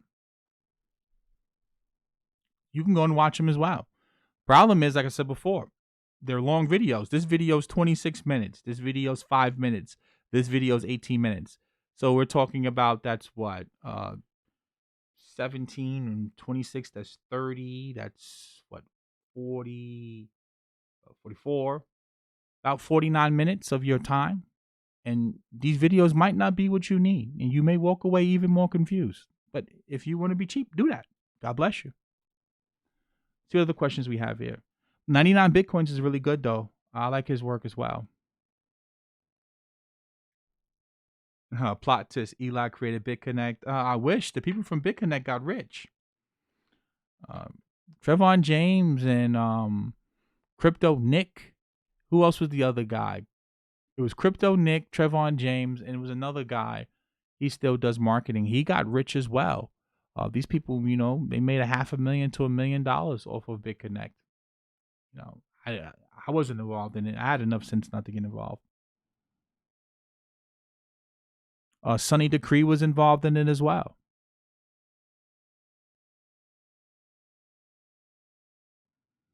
Roach said, "Can you cancel the monthly subscription at any time?" Yeah, I already answered that.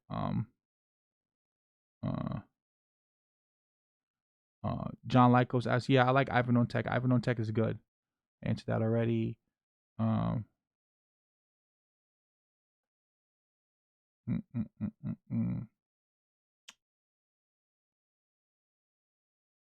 Oh, the MIT stuff. The guy asked me. Sorry about that, guys. I'm sorry about that. Someone asked me about the MIT course. Someone asked me about that. My bad. MIT OpenCourseWare. This is the page. MIT OpenCourseWare, and then you would just simply click on the playlists, and in here, right here, they have 6.0001 Introduction to Computer Science and Programming. They have a ton of different courses on here. They have the textbook, the slides, everything you need to know is literally right there.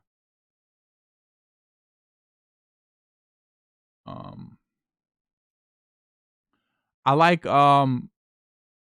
Mosh though. There's some there. This course is really, this is for like if you really want to get a good understanding of computers and what they do, because a lot of people don't understand what is a computer and how is a computer even designed. So this goes kind of into some of the design features of a computer. Computers being based off of binary digits, which is called bits, ones and zeros. Really going into that type of stuff.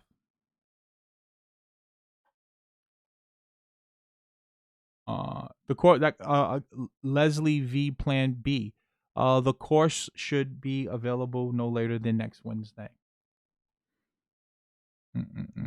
Yes, John Lycos. Of course, I'm going to 100% be putting content on this channel every day. We're going to go back. We're going to go back to. I'm basically going to be doing exactly what Ivan on Tech is doing. I'm going to sit up here and talk about the economy and talk about what's happening in crypto, and talk about things that I care about every day. Back to live streaming.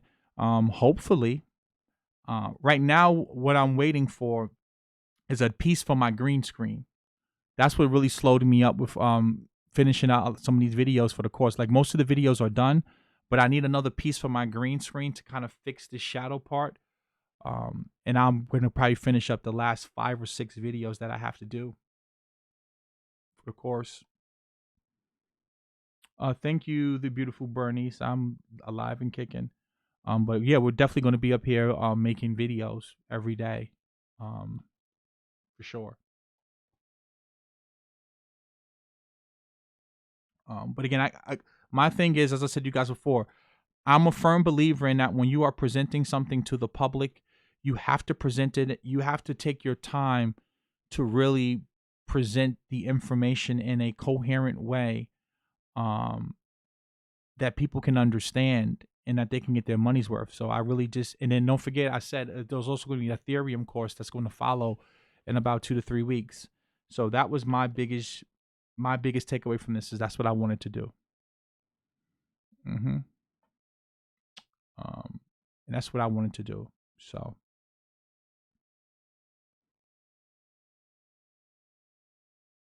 that's what I wanted to do. Let's see what else is in here.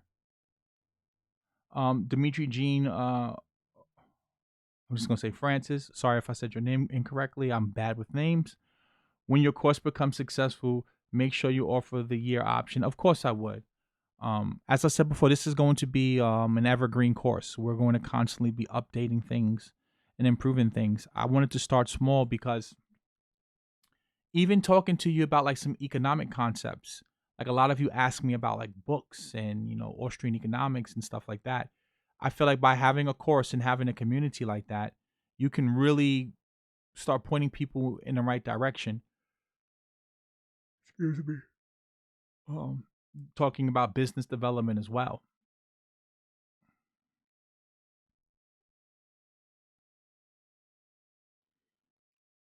Um, I don't believe that we're in a deflationary period right now.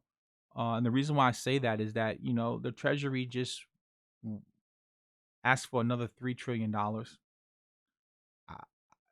I don't see what's really deflationary besides consumer spending.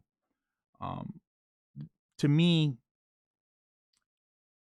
I'm more of a classical person, right? Like I was listening to this lady. She's into that whole MMT, modern monetary theory, and even she was saying some of the same things I say, that like whenever you increase the monetary base, the monetary supply, that's inflationary. The problem is just where does the inflation end up at? And what we've been seeing for the past 10, 15 years is the inflation hasn't made it into consumers' hands, it's made it into investors' hands. And the problem with a lot of that inflation is it goes into asset prices. So a lot of the metrics that we use to measure inflation, you don't really see that inflation pop up in the CPI. But like when you see the stock market, like right now, I believe that the S&P is at like 2850 or 2825. There's no reason why the S&P should be at 2825. The reason why it's there is because the Fed literally just pumped trillions of dollars into the stock market or into the banking system, i.e., through liquidity, right? So that's where the inflation is. The inflation's in the stock market, the inflation's in the real estate market. The problem is the inflation becomes problematic, which is, counterproductive when it makes it into the citizens' hands. And, that's the sad thing about it is that um, the only thing that's really deflationary is the consumer, right? So, like, the consumer is getting the quote unquote deflation, but they don't get any of the money. So you can't use any of the money to buy any of these goods and services that quote unquote go down, right? Only the investors and the people who could borrow got to benefit from it. So, and she's into modern monetary theory, and she's basically saying the same thing that I and Peter Schiff. And again, I tell you guys this all the time. I don't claim to be some expert, right? Like I've been following Mike Maloney, Peter Schiff. I've been reading Murray Rothbard and Ludwig von Mises for years, and like the things that you hear me say are the things that I learned from the people whom I follow in the books that I've read. I just present the information in my way. And I think a lot of you need to really begin to start to understand that no one's information is new, right? Like almost everything in the world has already existed. Some people just add a different twist or a different flavor to it or a different spin. And we need to get out of that whole idea of a messiah, like that this person is so, like he has the best knowledge in the world. Like, no, there's other people kicking the same knowledge. You just may not have come across them yet. Like Peter Schiff's been talking about this, going back to Crash Proof. Well, guess who read Crash Proof? Me. Guess who read Bull Moves in the Bear Market? Me. Right? So, I've learned this stuff from Peter Schiff. I'm just here to tell you that it's happening. I'm one more voice out here telling you, hey, this is happening. And that's the whole point. But we got to get it. I think that, and when I say we, and I'm not trying to make this a race thing, but I see this because I'm a black man. One thing about like black people, our people, we get very caught up into when we hear a person saying something that we may not have heard before. So we think that because that person is saying that somehow what they're saying is like unique or revolutionary. But, Peter Schiff's dad went to jail for not paying his taxes. I think his name was Andrew Schiff or Adam Schiff. Ron Paul's been talking about, he wrote a book called In the Fed. So like this information that I'm presenting to you isn't new or unique. It's just probably new to you. But that doesn't make me some like messiah, or like even when Umar's talking about the, school to prison pipeline. Like I heard about that back when I was in middle school. He's not the first person talking about the school to prison pipeline. But, people make it like, oh my God, he's kicking this knowledge. Like, no, this information has existed for years. There's a white guy by the name of Tim Wise, who was speaking about the school to prison pipeline. But you have people, and again, I'm not trying to put anyone down. I'm just keeping it real with you, who they don't have a lot of life experience. So when they come across a concept that they've never heard before, somehow they think that concept is like revolutionary, like, guys, everyone has a computer today. We all can learn the same thing. These people are Googling information. The difference is that they're just willing to put the time in and learn it.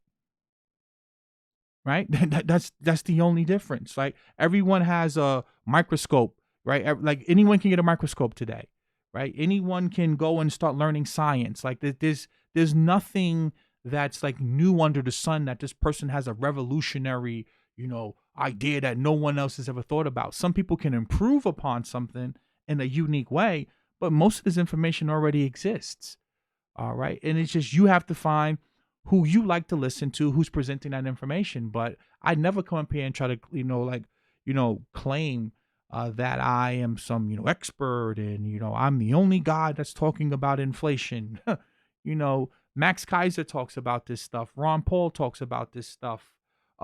Harry Dent talks about this. He thinks that there's going to be deflation. Mike Maloney talks about this. And, I'm just another guy that's out here talking about the same stuff. And I think that when we get past that whole concept of thinking that these people have some unique information, we'll be a lot better off. It'll stop you from getting bamboozled and hustled. Right? Right? Right? Like it'll stop you from getting hustled. It'll keep more money in your pocket. And I think that, that's what the Umars and the Polites and the Jay Morrisons, that's what they feed on. They feed on the fact that they know a lot of people are lazy and they don't want to do the work. So they hear something and they just go, oh yeah, that's the solution. And that's the same thing with BitConnect. And this is why network marketing will always be around. Ponzi schemes will always exist. And even if you want to go the white route, like white people get scammed too. Like let's not, Bernie Madoff was able to hit them for $65 billion. Raj Rajratnam, he was able to run a scam. The guy, Martin Shkreli, he was scamming people with the HIV medication, right? Like people in general, they fall susceptible to the concept of, looking for something for nothing, right? A lot of people look for something for nothing. And as long as you're looking for something for nothing, you will continue to keep getting burned, right? But if you want to put work in, if you are a firm believer in studying and researching things, you'll be fine in life. And as I said before, you build wealth by staying in the game.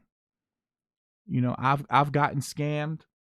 I've gotten burned before, but I shook myself off and I learned from it, right? Like I learned, don't do that again. Like I see people making the same mistake over and over and over again. You only want to burn me one time before for me to learn. John Lyko says, "You think it's worth keeping money in the bank accounts? I've left the minimums in my account, brought more crypto, silver, and gold. No real interest rates being given by the banks." Um, I always would encourage, and again, this is not investment advice, that you have enough money in your savings accounts to cover your emergencies. Like 3 months worth of savings, right? Like, if you have enough money in your savings to cover 3 months of expenses, then unless you're rich and you're already have a mansion and you're laying on the beach, you don't need to worry about that. But if you're trying to build wealth, then yes, after 3 months worth of savings and emergency money, all my money's going in investments, baby. All my money's tied up in crypto. Like I had someone come on to Monty Woodgrain's video the other day because I joined Monty's chat, and the person was like, "Oh, you act like you're rich, Eli, but you're living in an apartment in New York City." And obviously, I know the person was a troll, right? So I'm not taking it personal, but I'm using this as an example. I always knew that the real estate market was overvalued and that we were due for another collapse. And there's something known as opportunity cost in money. Why would I go park $60,000 or $100,000 in real estate? Now, granted, the real estate may appreciate 4% a year, 5% a year. When I could take that same $60, $80, or $100,000 and park it in Bitcoin or park it in Ethereum, do you understand that if Ethereum gets back to its normal price, that's at least a 5x on my money? So I could potentially take, 60 grand and turn it to over $300,000.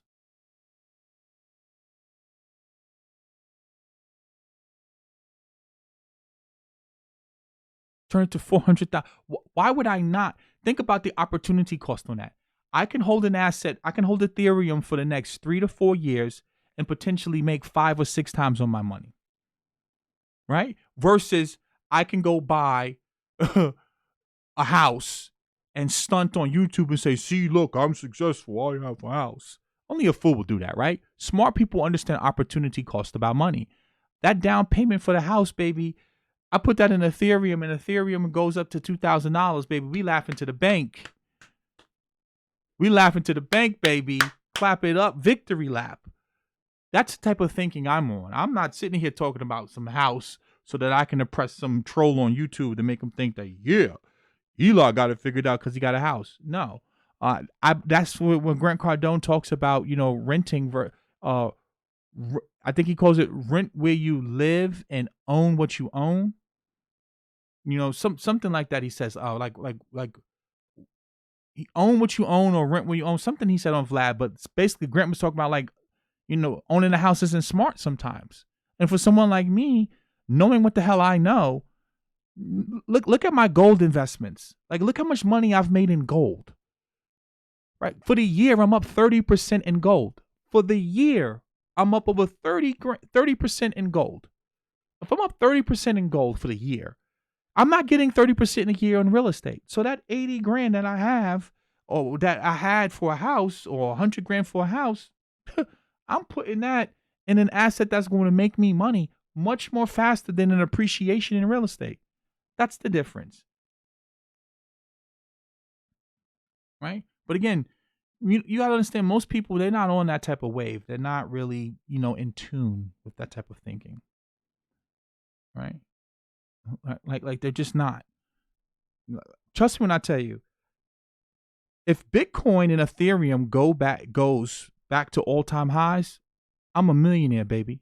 I'm telling you, if we get back to if we can get back to 20K in Bitcoin and Ethereum, what's the all-time high in Ethereum?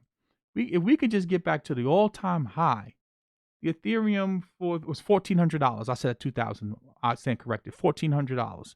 We get back to $1,400 in Ethereum and 20. What Bitcoin was that? What 20K for Bitcoin? Let's go back and see what it was. We go back to Bitcoin. What's the all-time high for Bitcoin? Okay, yeah. See, this isn't right. What we're looking at. Yeah, this isn't right. So let's look at this. What's the all-time high in Bitcoin? The all-time high in Bitcoin, yeah, is around 20,000, depending on which exchange you're looking at. And let's look at ETH. What's the all-time high in ETH? ETH USD. Crypto. Yeah, okay, 1,400. We get back to 1,400, 1,500 in Ethereum, 20K in Bitcoin, baby. I'm a millionaire, but I'm not trying to be no millionaire, right? I'm trying to participate in the real wealth, right? I believe, and you guys have been watching me accurately call this, with the amount of inflation that we are going to see, I believe Bitcoin's hitting well over 100K. Ethereum is definitely going to $3,000. I believe that. So I'm not going to sell at 20K. I'm trying to get as many Satoshis as I can because I believe that Bitcoin is going to be one of the reserve currencies in the future. I believe in the Bitcoin standard. I believe in DeFi. I believe in decentralized finance. I believe in the ecosystem that Ethereum's trying to build. So why the hell do I want to buy a house? Right? Only fools want a house. I don't want a house. I want my money sitting in this. I told you guys, this is $20 billion. Think about this. And this is the most important thing that you can wrap your mind around.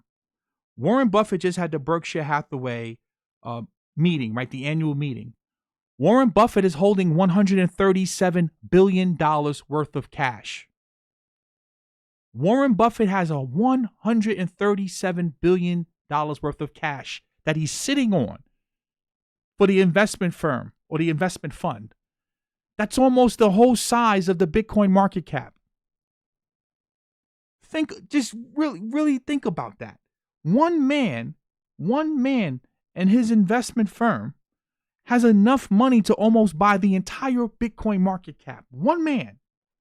And you telling me that you can't see where this can go? He could buy Ethereum, 5 times over? 4 times over? One man.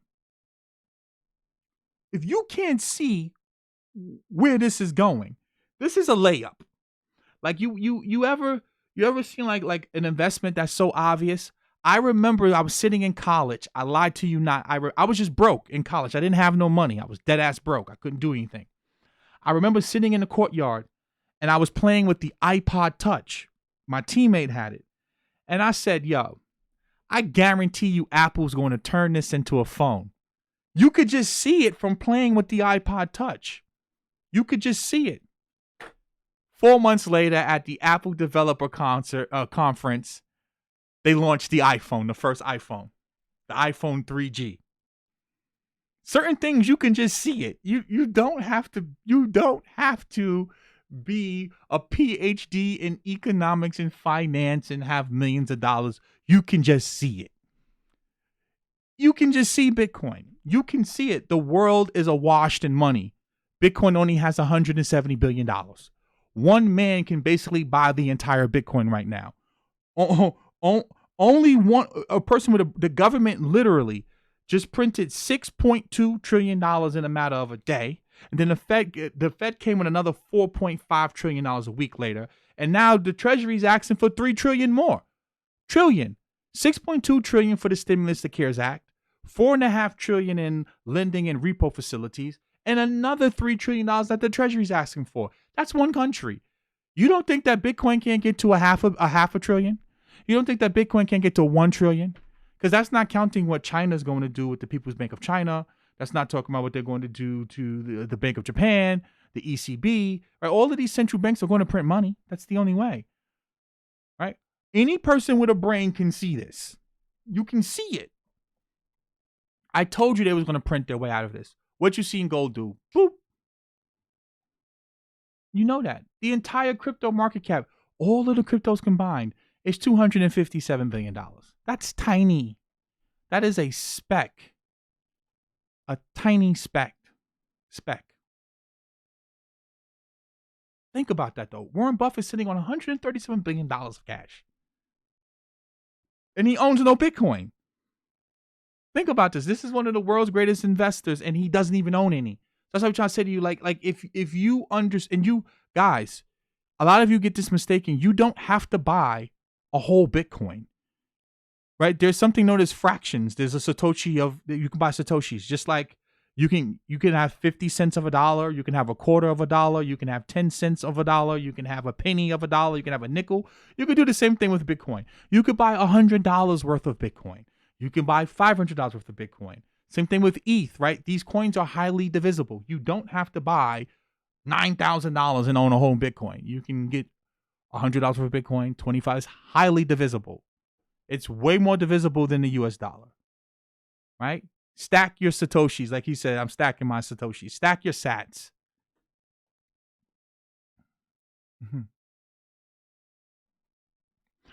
Charles Swain says, would you suggest buying Bitcoin or any other cryptocurrency through brokerage accounts such as E-Trade, Fidelity, etc.? I don't really know what they offer. I know that there's no ETFs or anything like that, but if they have like some type of like retirement account and they have some like derivative that allows you to invest in like a cryptocurrency and you can't get your money out the retirement account, then yes, do that. Do I recommend doing that? No, you know where I stand. Not your keys, not your crypto. Get your crypto wherever you buy it, whether it's through Square or what's that, Cash App, you can buy your crypto, or through Coinbase or Binance, and get you a hardware wallet or run a full node and store your crypto either on your computer where you control the keys or on your hardware wallet like a ledger. And the reason why I prefer a ledger is because your private keys never touch the internet. And then, of course, we're going to get into why it's important. Your private keys are on the device. It's on the ledger. So you sign the transaction because you use your private key to sign the transactions. You sign your transactions by connecting the ledger to the USB slot, and then you sign the transaction and send it wherever you have to send it. But your private keys never touch the internet. That's really important.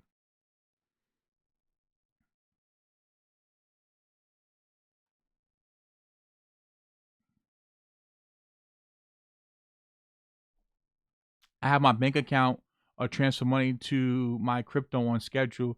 Like the OP said, you don't have to buy the whole coin, but it adds up. Exactly. But that's why I tell you guys, dollar cost average. You should never go. If you want to hold something for 3 to 5 years, right? There's no reason why you should be buying it all. Because look, John Lycos just said something, and I agree with this, right? John Lycos says, what kind of dip you expecting after the halving? They're talking about back to 6K. I wish. I believe, follow me here. I don't believe in technical analysis, right? But I believe that the halving is too obvious. Let's go back to the Bitcoin chart right here. We have it here, right? I believe that we're going to dump again. It looks like it's going to pump, right? Bitcoin looks like it's going to pump. I believe that this is too obvious. I personally, I believe that this is too obvious. And I've been in crypto for a long time. I believe that this is a sucker's rally. And they're suckering people in. And I believe that we're going to probably fall back down to 6K again. Because you can see, and again, I'm not into technical analysis, but you'll be surprised that this stuff works. Again, I don't trade off of it. I don't buy and sell off of lines because anything can happen. You know, a war can pop off, the Fed can print more money, and we can rocket to 20K. You're dealing with a fixed asset. There's only going to be 21 million, right? So this is heavily dependent on supply and demand. But I believe that this is a sucker's rally. They're suckering people in to pump it back down to 6K. That's what I believe. And remember, I called the last 2 crashes that we had. I called it. I will definitely be, I told you guys, I will set up a OnlyFans. I will start stripping. I will sell my kidney. If we get Bitcoin down to $6,000, $3,000, guys, just like I'm launching this course, I will launch an OnlyFans.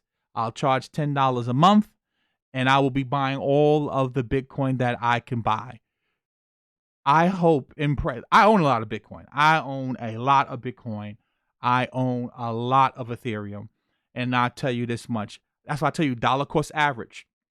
So like when you see it going up, buy 200 here, buy 100 here, buy 200 here. When this happened here, I put up the screenshot I showed you guys in the community tab.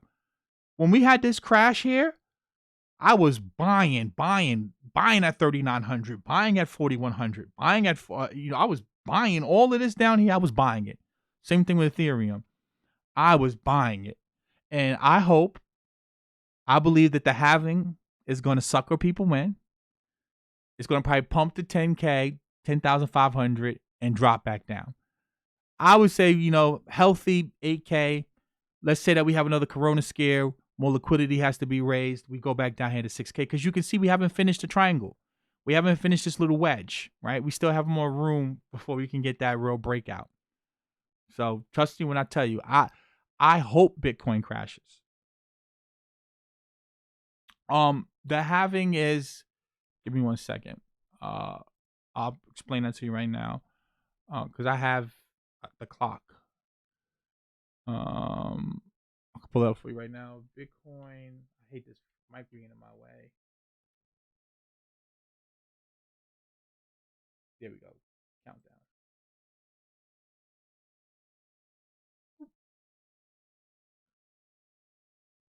So this right here, this shows you that Bitcoin is Bitcoin inflation over time, right? So as you can see, the supply of new Bitcoin is very, very, very, the inflation rate goes down, right? So the US dollar, you see how the inflation goes up?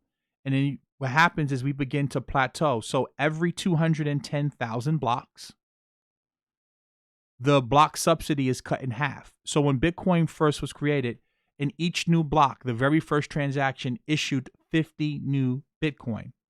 Then after that, it was cut to 25. So the first 210,000 blocks here, every new block had 50 new Bitcoin in it. Then after 210,000, the first 210,000, it then dropped down to 25. Then after from 420,000, it dropped down to 12 and a half where we currently are. After this, after 630,000 blocks, which is another 210,000, the new Bitcoin being created is going to drop down to 6.25. And as you can see, it begins to flatten out as we go to 2033, 2037, until we get to 2140, and there will be no new Bitcoin created. And that's how basically for a fact in the source code there will never be more than 21 million Bitcoin created, because after 2140, no new Bitcoin will be issued in the blocks as the block subsidy. And this is the countdown. Let's go back. The clock. As I told you guys, every 10 minutes a new block is created. Now, that's on average. Sometimes, depending on the difficulty, the mining difficulty, right? Like if the hash rate is up, then the difficulty goes up.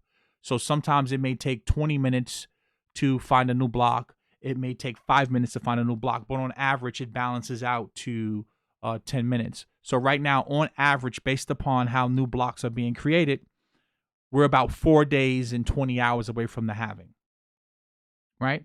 So this is why people say that Bitcoin is really hard money, because when you look at the stock to flow ratio, if you look at the US dollar, literally the Fed can wake up today and say, okay, inflation is too low. Here's $1 trillion into the economy. Or Trump can say, you know what? I want to create a tax cut and just basically devalue your money. And Bitcoin is true hard money. After 2140, there will be no new Bitcoin issued because it's programmed into the source code. And every 210,000 blocks, as I said, on average, every 10 minutes, a new block is created.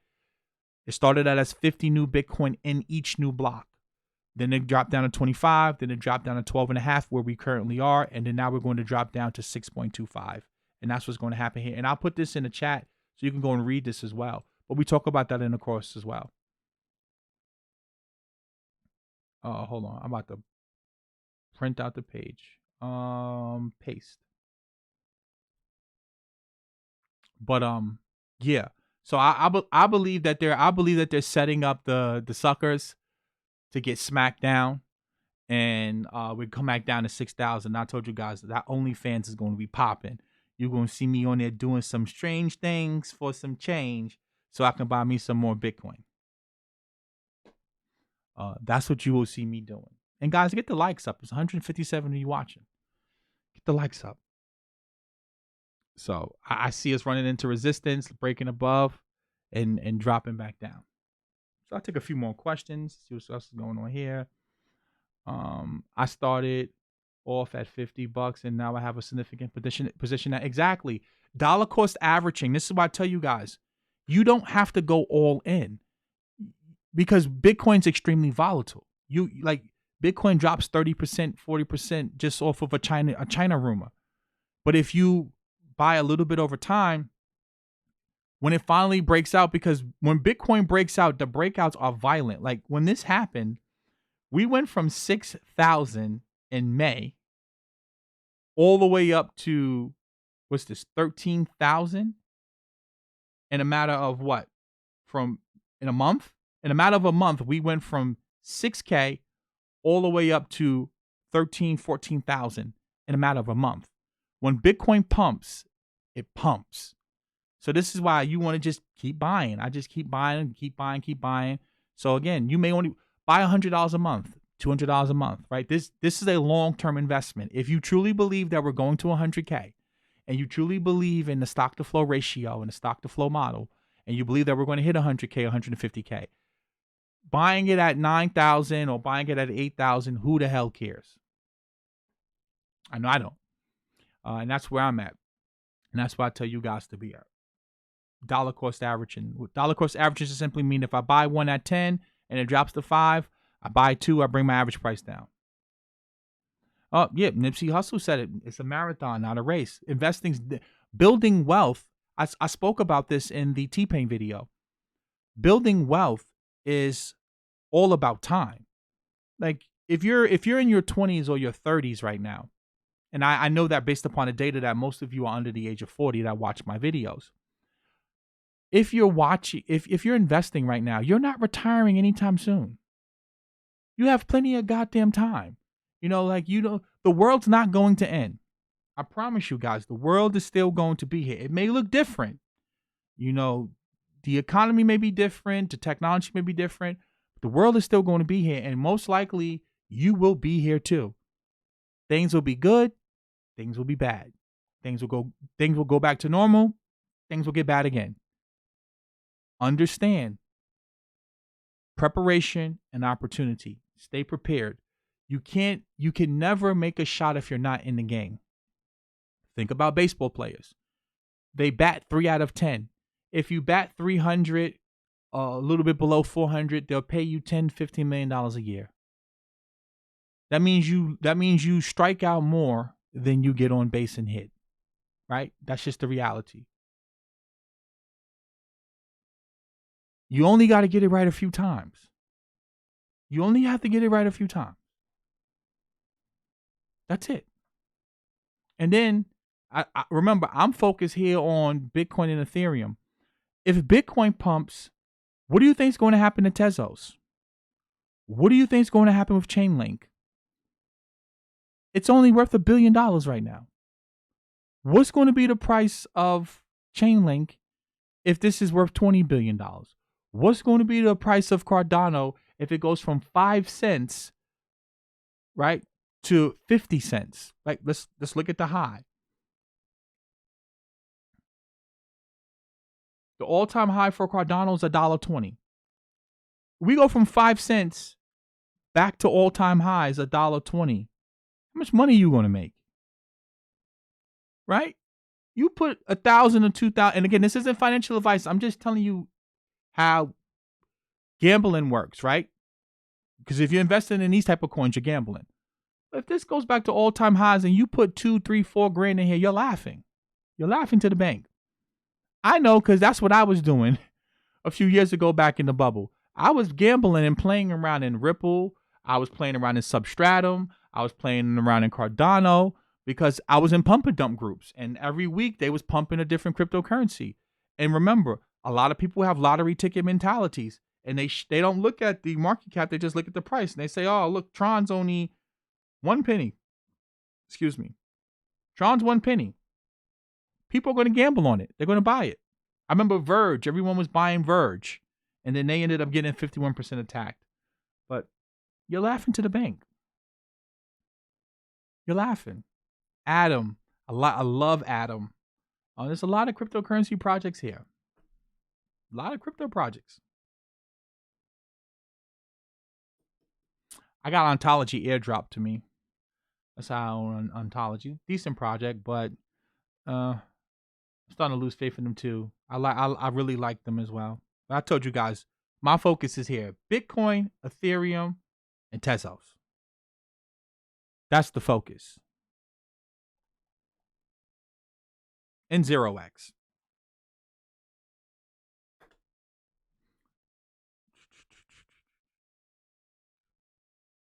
I'll explain that in the course, Taylor. I will explain staking in the course. I'll write that down because I didn't even have staking in the course. I'll probably save that for the Ethereum course that I'm putting together. Put that there. I definitely didn't talk about that staking.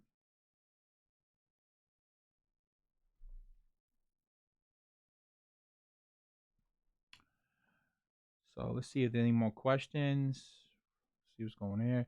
We're entering into a recession. People are definitely going to get shaken out. I agree, Taylor, 100%. Everyone's laughing at my OnlyFans joke. See what else is in here. All right. Yeah, I like Chainlink. I'm not. I told you guys I'm not sure if I own Chainlink or not because I get a lot of different cryptos like airdrop to me and stuff, and I have a lot of airdrops. Like I still own a little bit of EOS, not a lot, but I still own it. I still get like airdrops when they create new coins and stuff like that, and I always sign up for the airdrops. Like I go put my coins on the exchange and stuff like that to get the airdrops. But a lot of these projects, like I said before, I'm not really focused on them like that. Bulk of my money's in Bitcoin, Ethereum, Tezos, and 0x. That's where my money's at. I wouldn't mess with those stable coins. John Lycos. Stable coins. Only thing that's good about stable coins is that like if you feel like there's going to be a crash, you can convert your BTC Ethereum into the stable coin and remove a lot of the volatility without having to go back into the US dollar. But like Tether, that every dollar sitting in Tether is not backed by a dollar in the bank. That they haven't had a proper audit done. They had shady audits done. That they don't have it. I don't trust it. And then now you got the government talking about that they want to ban stable coins. So I wouldn't want to mess around with that. The thing I like about Tezos, Crypto Joe, is I understand that most people are stupid and that they're always looking for the next Ethereum or the next Neo. And because of the quote unquote staking options that they have, and because it's only $1 billion and it's only $2.69, and they have a lot of marketing and hype behind it, this coin's going to pump, right? I've been around long enough to know that when you see a lot of marketing behind things and you see big names behind it, they're going to get a lot of gullible, stupid people to put their money into this project, and they're going to sell them on the idea of the staking. The technologies, there's nothing there yet, right? Like they're promising you something, the same thing that Cardano's doing. But I know that again, people are dumb, and they're going to buy into the idea of this can do this better than Ethereum, and people are going to buy that idea and they're going to pump the coin. Remember, investing is about psychology, right? And this goes back to technical analysis.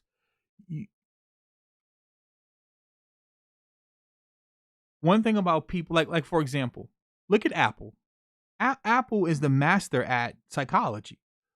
Their products, like if you look at their phone, Android for years has been putting out better products as far as that people want, right? But people still buy overpriced MacBooks, right? And we know that PCs are more powerful and they have better features and they have a touch screen. And then Apple comes out. This is how This is how gangsta Apple is, and they know that people are dumb.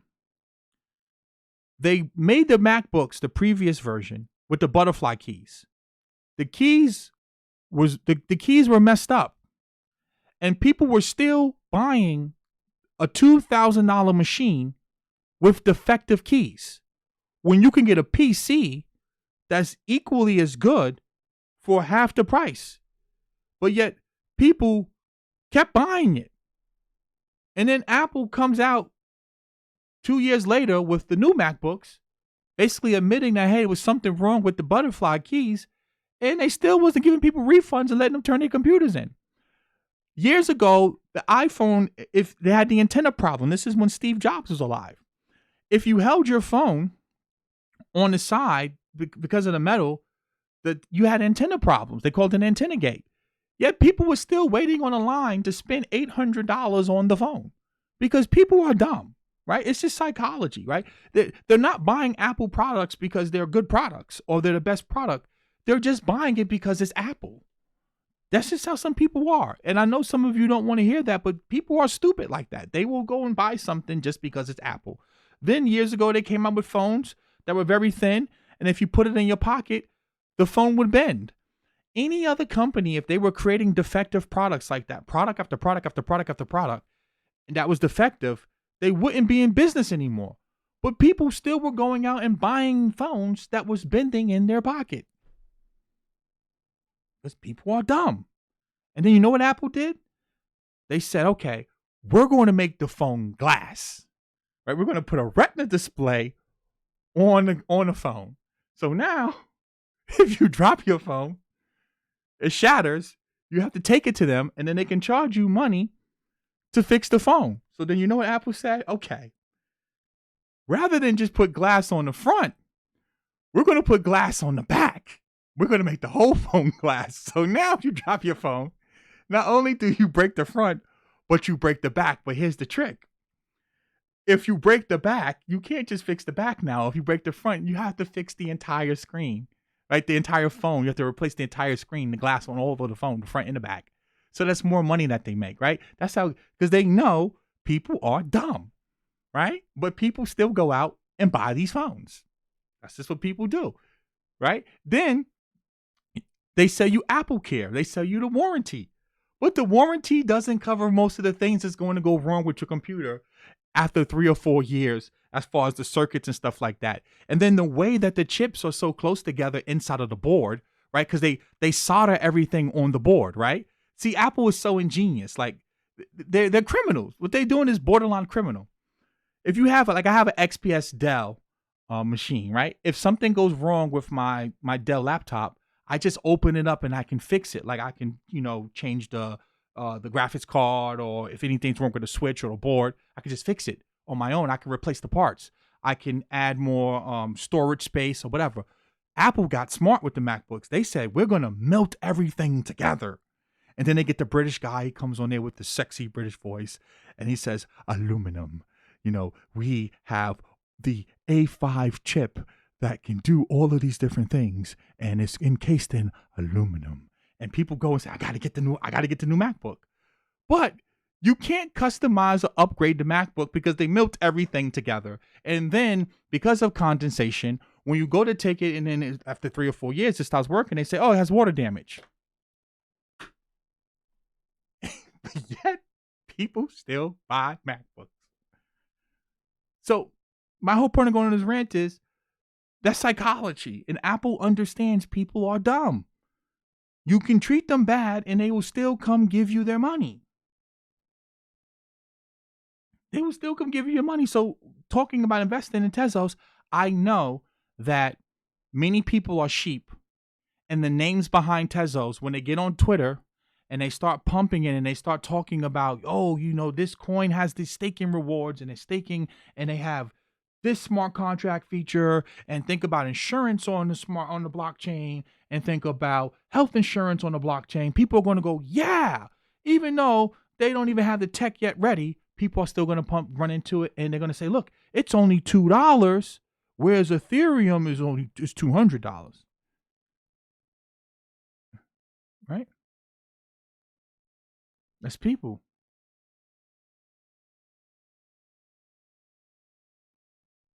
That's people. That's that's people. So again, I'm not trying to be rude. I'm not trying to be pompous. I'm just giving you some. I'm just giving you the real, man. That's the way the world works. A lot of people have mastered psychology. I mean, look what Jordan does with his sneakers. How many times can you launch the same pair of shoes over and over again? I've done seen the patent leather. What are they? The 11s, the black and whites, what they call the breads, and then the black with the red trim. How many times is he going to launch the same shoe over and over again? To the point where we're in the middle of a pandemic, we're going into a depression, and as soon as they opened up the malls in Atlanta, you had people waiting online to go buy the same shoes that he just launched 2-3 years ago, and people go online to buy them again. Psychology. It's psychology. And when you understand marketing, you just understand people are dumb. So as an investor, you have to invest into things that dumb people are going to buy. And Apple knows it. Right? Think about it. Samsung and Android, they've been making big phones. I remember about like 6-7 years ago. And Apple kept making these little small, tiny, sleek phones. And they were saying, oh, that's because people don't want big phones. People want small phones. They want sleek and sexy phones. Just to turn around now, and now they're making the 8 Plus and the 10 Plus, right? Because eventually they realize, oh, well, Samsung's starting to get market share. People do want bigger phones. But they never want to admit it. But instead of people going to get the Samsung Android phone, nah, they go get iOS.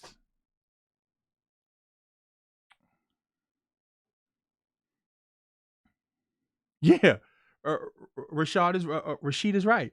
Beats from Dre. Beats by Dre is another example. They buy it even though it's not the best headphones. Yeah, that's another one. They do the same thing. Right? Right? Yeah, John Lycos. No, so you have to understand what Taylor's saying. Think about it. If you knew BitConnect was a Ponzi scheme, right? But you got in early, you would have made millions of dollars, right? If you would have got it now, that's if you a crook. If you want to, defraud people, I wouldn't be able to sleep at night knowing that I robbed people that way. But if you get in early, you could have made millions of dollars because you know it's a Ponzi scheme. But Ponzi schemes will always exist because people are gullible. It's like network marketing. The whole you get three, that get three, that get three, that get three. They sell you on that because it looks easy. It sounds easy until you get three, and one quits in the first week. Then the other one does a chargeback, and then the other one keeps paying every month but doesn't do a damn thing. Right? They know it. That's just the reality. This is why, so few people ever get success because a lot of people just want something for nothing. They want it easy.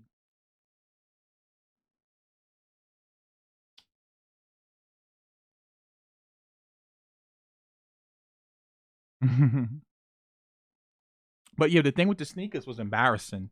The thing that I would never, I will never for the life of me. I know why because of psychology, but I will never for the life of me accept poor people standing online to buy shoes that they've been buying now the same shoe now for 10, 15, 20 years, and they're living in some of the most uh impoverished neighborhoods and situations that you could ever think of, but yet they'll go out here and they will buy, you know, $300 sneakers or like the Yeezys, and they'll shoot each other, and you'll never be able to make it make sense to me. I know why they're doing it because of psychology, but it still is dumb, But you see people do it, But if you came to that same person and you said, "Hey, yo, go take this course on Udemy or Udacity," for $200 or $300, they won't do it because see, that course doesn't give them instant gratification. That course is going to require them to sit there, go through the material for the next 3 to 4 months. It's going to require them to read, but it's going to give you a skill set that is going to potentially be able to make you money. People won't do that. I talk about this coding course, right? You should be able to get through this coding course in 2 months. And you should be able to be, as far as the terminology and being able to pull up an IDE and put some basic variables and assign things and call functions, you should be able to do that within 2 months. And you should be able to start building things in a matter of 3 to 4 months. And within 6 months, you should have a very, very firm understanding as to how to program in Python or C++ or Java and then Node.js. People won't do it,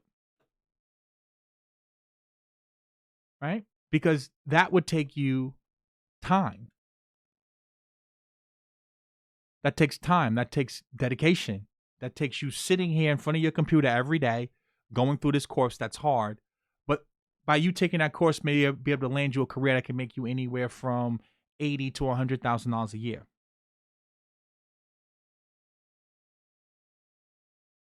right? But you'll see people do it. You'll see people do it time and time again, and then they'll complain that they're poor.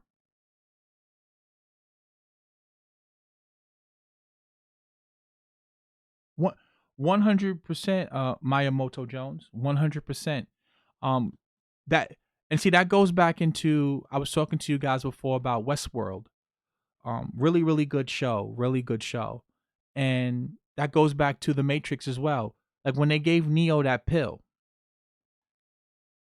Once you take that pill and you become unplugged from the Matrix, I used to think it was hard to go back into the Matrix, but they had that scene with Cypher where he knew everything was fake, but he still wanted to go back into the Matrix.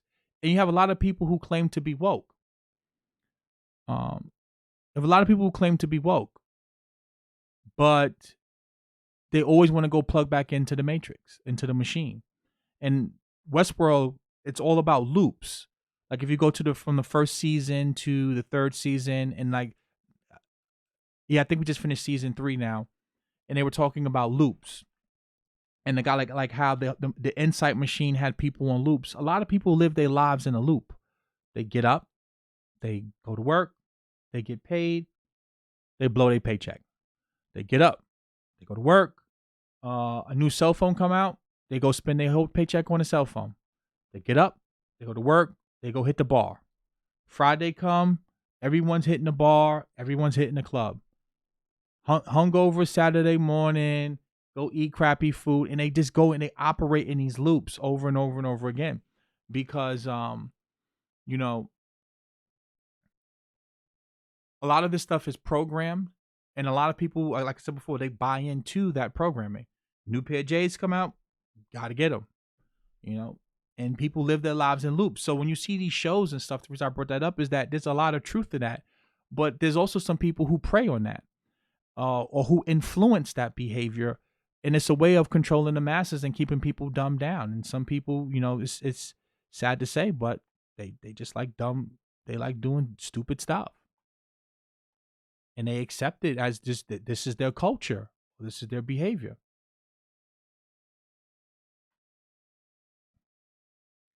It says this is real life pandemic, bro. What the hell does real life pandemic have anything to do with what I'm talking about, Jamie?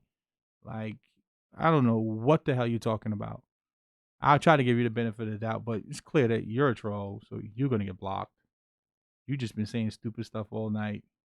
I tried to give you the benefit of the doubt. This is just stupid people. Like you know, you try to give people the benefit of the doubt. Bye bye, Jamie. Go create another account and come back. Like, here's another example. A person like Jamie. All of the things you could be doing with your time. I want to put this like think about the mindset of a troll. All of the things you could be doing in your life. All of the things the skills you could be with your wife, you could be with your kids, your children. You could be rebuilding relationships with friends and family. You could be hitting the gym and getting into better shape. You could be going and learn a new skill. You'll rather sit here and watch me talk for 2+ hours just to sit in my chat and troll.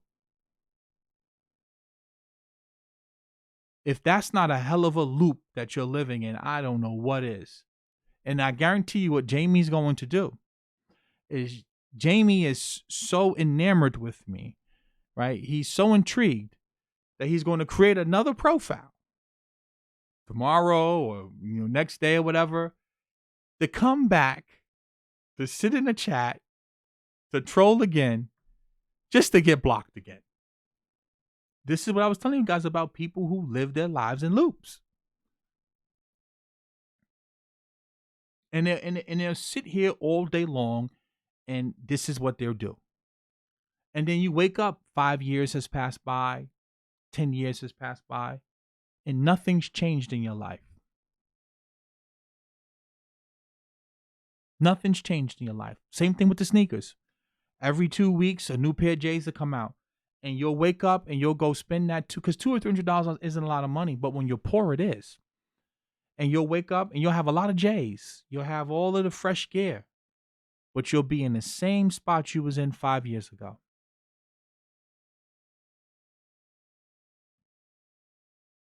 Same spot you was in 5 years ago. And you see people, they do it all the time. They live their lives in loops. I'm here to try to get some of you to break those loops.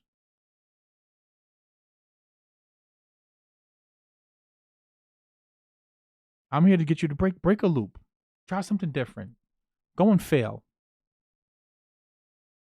Who cares? Try something new. It won't hurt. Never hurts to try anything. Try something new. You learn something. You never know where it may take you.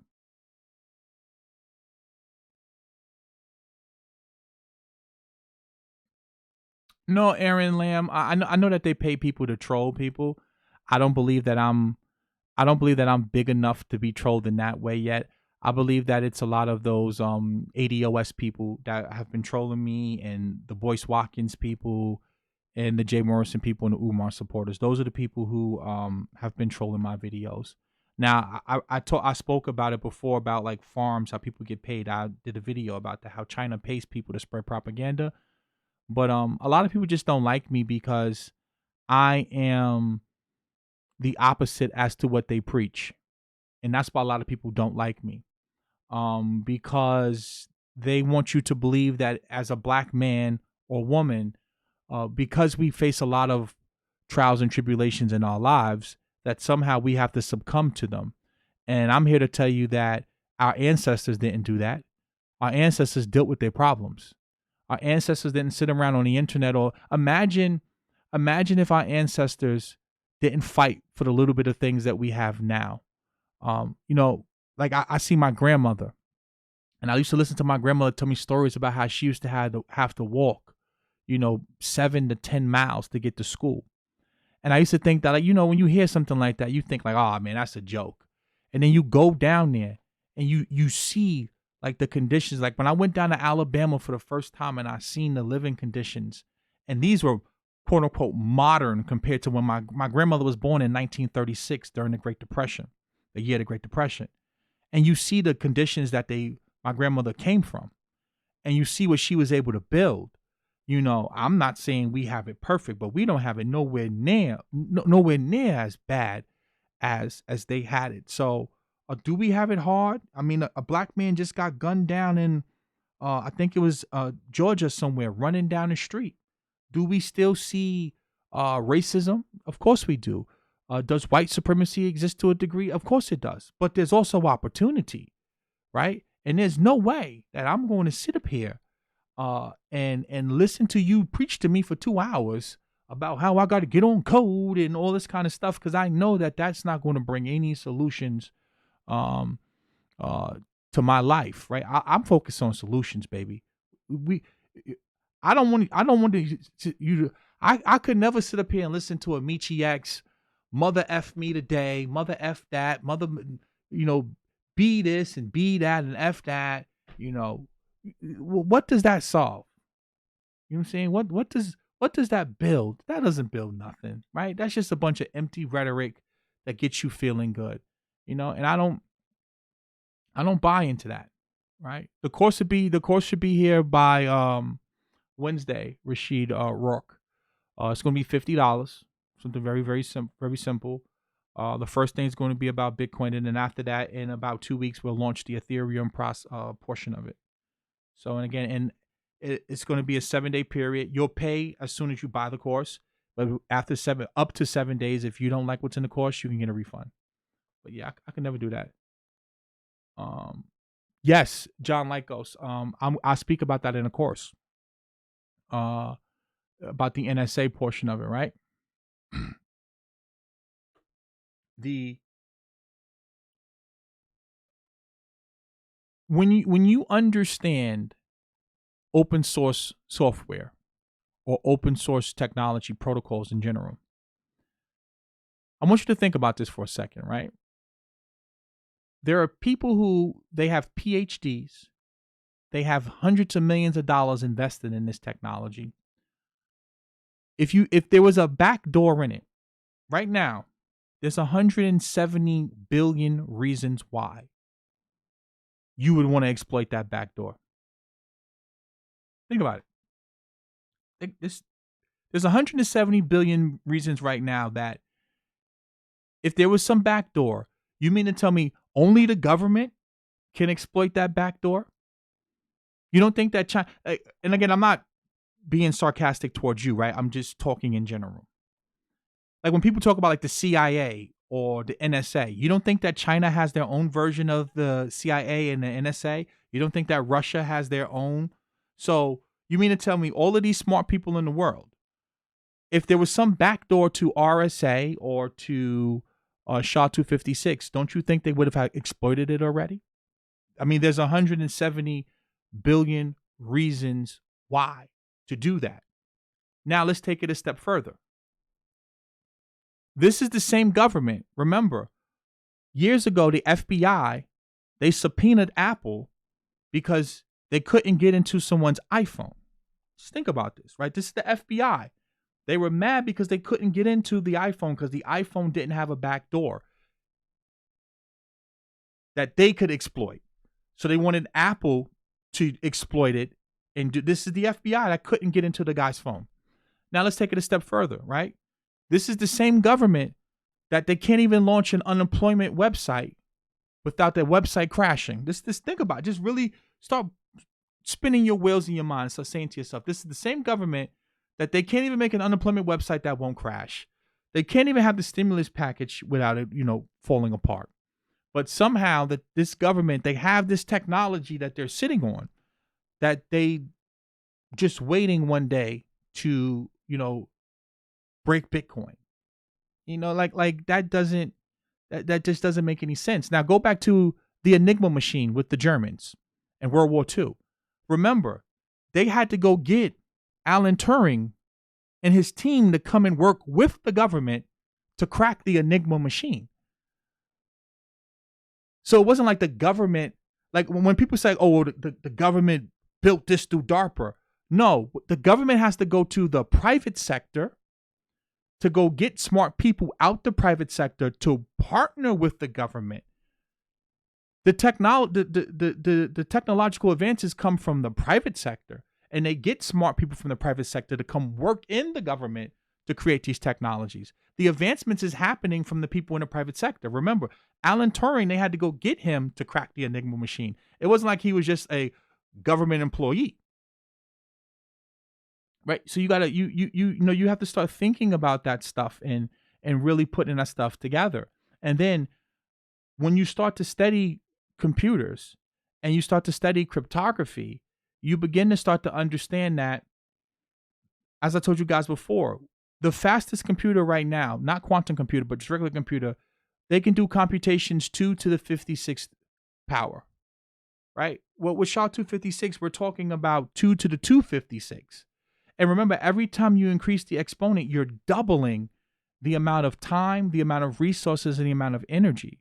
So you just start to see that whenever you hear people say stuff like that, they just really don't know the technology, and they're looking for a reason to create this boogeyman.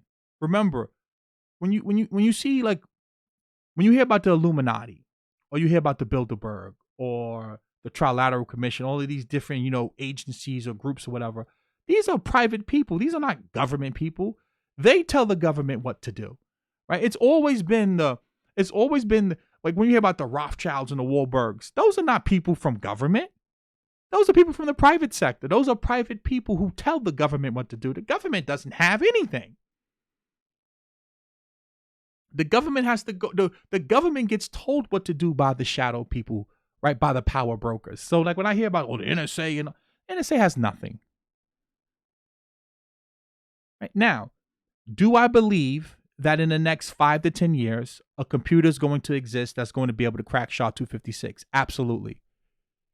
Absolutely. I 100% believe that a computer will exist in the next 5 to 10 years, or even 3 to 5 years, that's going to be able to crack Bitcoin. Follow me here. There used to be a hash algorithm called MD5. And then guess what happened to MD5? It was cracked. And then we switched to SHA-1. And then SHA-1 was cracked. And now we have SHA-256, right? Algorithms will be cracked. Technology will improve. And as technology improves, the algorithms that protect it will improve as well. Like, that's like sitting up here saying, like, well, we used to ride our cars on a horse and buggy. Yeah, and then, the automobile came out. And then we made better tires for the automobile. And then we made windshields and we made a cover. Like, go back and look at the first car. Like, things change, technology improves, new iterations come, and you make the necessary adjustments. That's the reality. Like things improve. Go back and look at how they used to build buildings and see that these people was hundreds and thousands of feet up in the air, thousands of feet up in the air on top of the Empire State Building and stuff, building the building, and they had no type of safety apparatus or anything. And then things improved. So when a person approaches me with like all of this conspiracy government stuff, I ask them, why is it that you don't want Bitcoin to work? Right? I've always posed that question to people. What is it about Bitcoin that you fear? Why don't you want Bitcoin to work? And in what world do you live in that you think the current system that we're in is okay? In what world do you live in where you just watch the Fed, right? Like when you see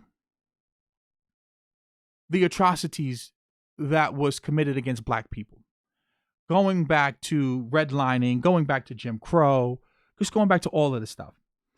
Any person with a rational brain would say that black people deserve some type of reparation, right? Any person. And you listen to people tell you over and over and over again, we can't afford it.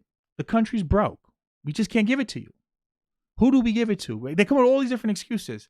And then, boom, out of the blue, they come up with 6.2 trillion, 4 trillion here, 3 trillion here, another 250 billion.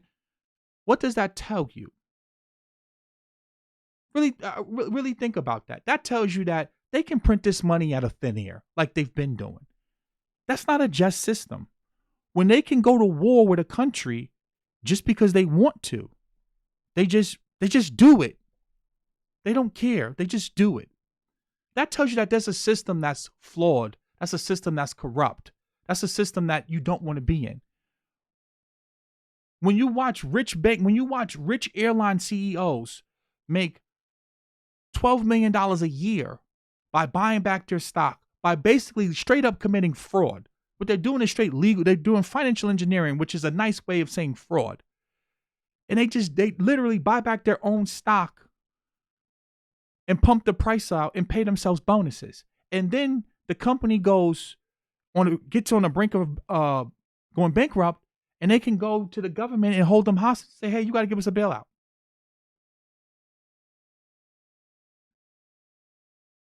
So if you see that system, that fiat-based system, that's impoverishing people worldwide and enriching a few, why would you not want Bitcoin to work?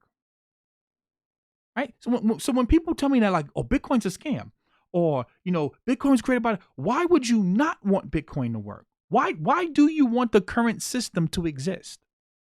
What is it about this system that you like? I ask people, and no one can give me that question. What is it about this fractional reserve, fiat, debt-based system that you like?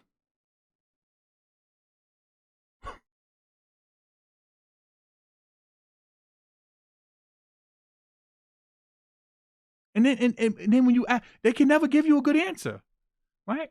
I want honest money to win. I want people to work for a dollar, and if they put it in their bank account and they come back 2 years later, the dollar will be worth the same dollar. They don't. But again, like I said before, people operate off of loops and people fear change. See, people say they want things to change, but they want everything to change around them, but they don't really want to change. Because see, change is hard. Change requires you to grow. Change requires you to evolve. Change requires you to actually feel a little pain to grow. It's like working out. You can't get in shape without putting in that pain, hitting the bar, going outside and running and jogging, doing ab workouts, doing your pull-ups, your push-ups, whatever it is, right? It requires you to work. And then it also requires you to eat. But again, as I said before, so when a person tries to come at you with all of these conspiracy theories, you're dealing with a person that's not really they're broken, right? They don't want Bitcoin to work because they're broken.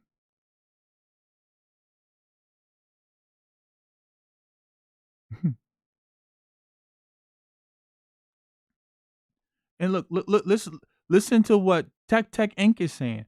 I wanted Bitcoin to be 100% legitimate. I gave a lot of hope. Then I realized this is literally nothing. This is literally nothing to them. They control your attention, and attention controls the BTC price. That's simple. That doesn't even make any sense. What he said. That doesn't make any sense. But he'll just say it. Makes no sense. But he'll comment and he'll put it there. But it makes sense to, if it makes sense to you, Tech Inc., God bless you. Um, see what else some people are saying in here. Yeah, that tells you everything you need to know right there. They always big banks and big oil, et cetera, while black people have got reparation check. Yeah, of course. My personal fear is complete surveillance, no hiding from facial recognition. Your foul life following you into everything, block and building you touch and enter. It's yeah.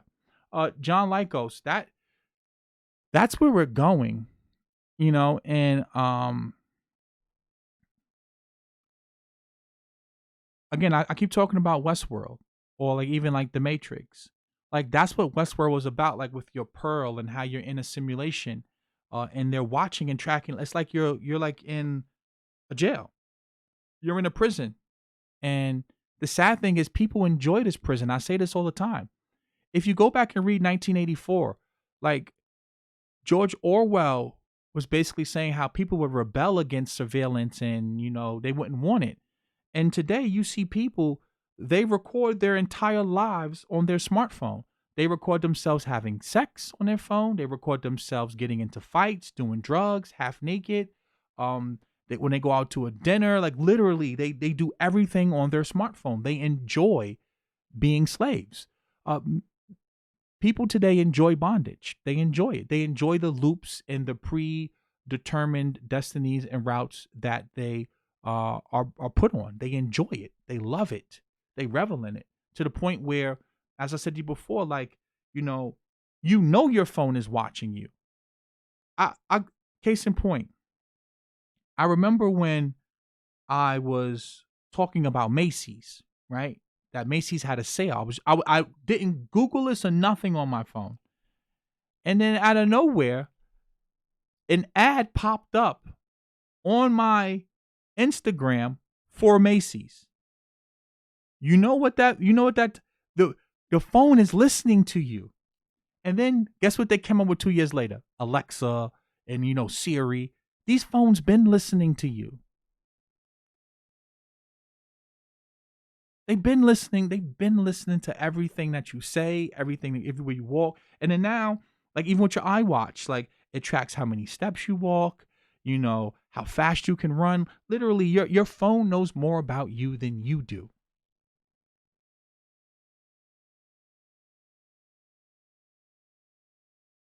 And I like what Armando says. The only prison is in your mind. That's the and because what happens is The reason why it becomes a prison on your mind is because you begin to enjoy the the bondage that you're in, and you begin to rationalize this and normalize this, like it becomes normal to you to eat the way that we eat, to live. And then you start looking at people who want out the matrix. You look at them like they're weird. Like, I remember when I quit playing basketball, everyone thought I was crazy. When I quit playing ball, everyone thought that something happened to me.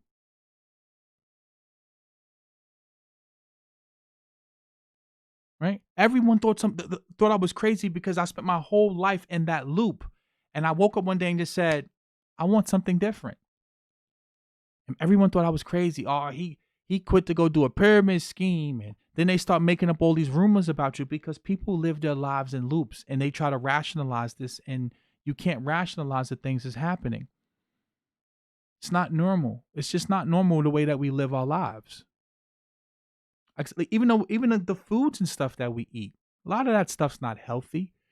You go look at that food pyramid that they used to give us as a kid. All of that starch, bread, and pasta, that stuff's not good for you. Packed full of gluten. No wonder why people have so many allergies, right? But someone influenced that. It's the reason why they want you eating that way, because then it damages certain parts of your body that makes you now have certain type of allergies and food allergies, which then forces you to have to take medication. Like, it's a whole system that they create. And people, like I said before, our ancestors, going back to my point, they had it bad, but they stood for something. They stood on principle, and they were willing to do that. My grandmother used to talk to me about how they used to like sew their own underwear. They used to like literally like they would go to the field, because I told you my family overthrew a slave master down in Manila, Alabama. My grandmother told me about like when they were kids, they would go and pick their own cotton for like on their own. Now they wasn't forced to do it, but they would pick their own cotton and like make their own clothes and stuff. Like, they did the best they could do with what they had, And then like I see us, like our generation, we have more than they could ever have, and we sit up here. Listen, you let these pro blacks tell you, man, we got it worse than our ancestors ever had it. And it's just like you say to yourself, like, nah, but that's why it's important to be, in touch with your ancestors and know what they really went through, and know that we got it hard. I'm not gonna say we don't, but we don't have it nowhere near as hard as other people did. But if you tell yourself that, you begin to believe it, right?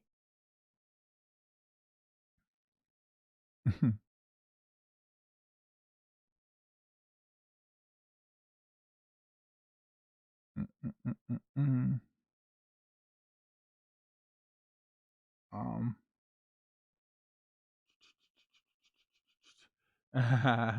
nothing wrong with KD dropping 40 on me, Aaron Lamb. Nothing wrong with that. The Simpsons predictions. Yeah, I guess the Simpsons predicted it all, right?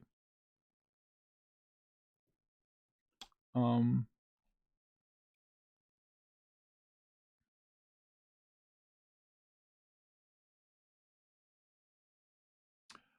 Frankie Cow, people, you never had freedoms, man. Freedom isn't free. You have to fight for freedom. Like I always laughed at that. Like when people talk about like freedom, like you have to fight for freedom, and then you have to fight to keep it. Like, people are not willing to fight, man. Everyone I talk to, they just all they care about is when outside's going to open back up.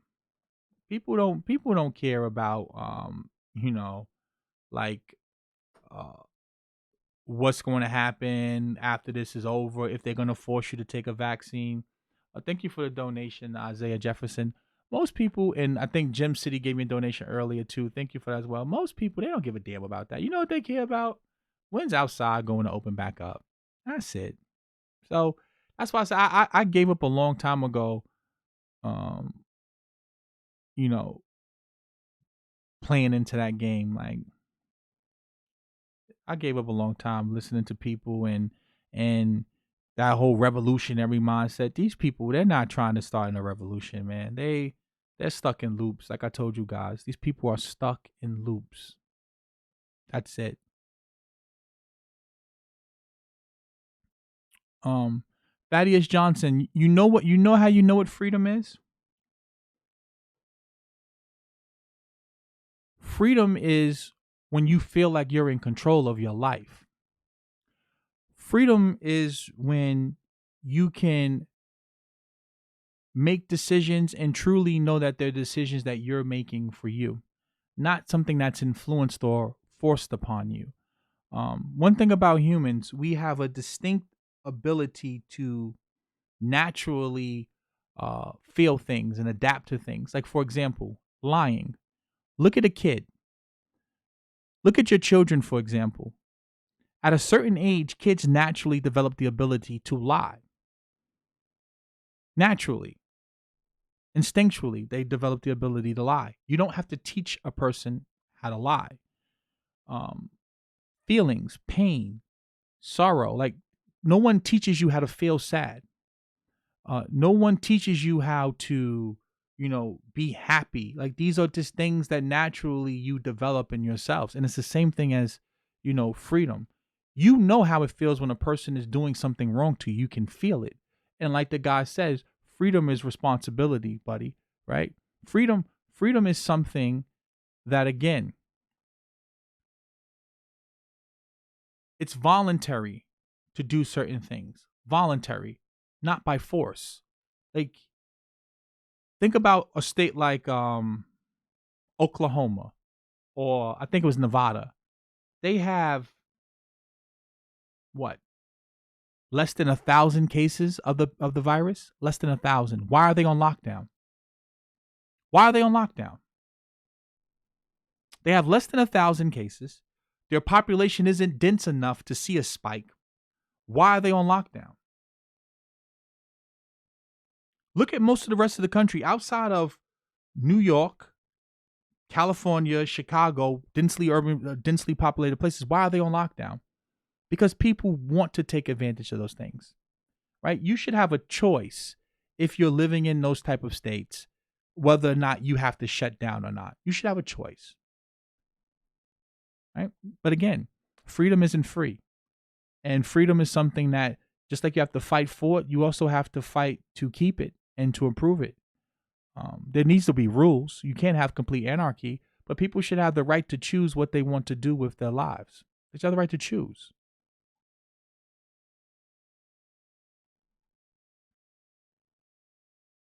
Right? You should have the right to choose. Look. There was an arrest in Brooklyn. Prime example. This is the case in point right here.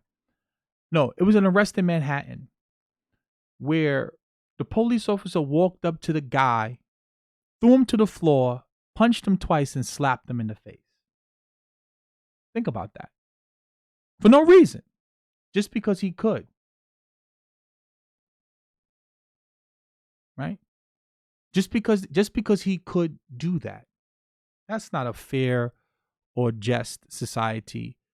And there needs to be rules and regulations that are equal to the crime or the pain that you inflict. But he's above the law because he has a badge. So he's going to get put on desk duty. He's going to get put on modified duty. He's not going to lose any pay or anything like that. But the guy who got punched and thrown to the floor, he has to deal with the humiliation. So that's not freedom.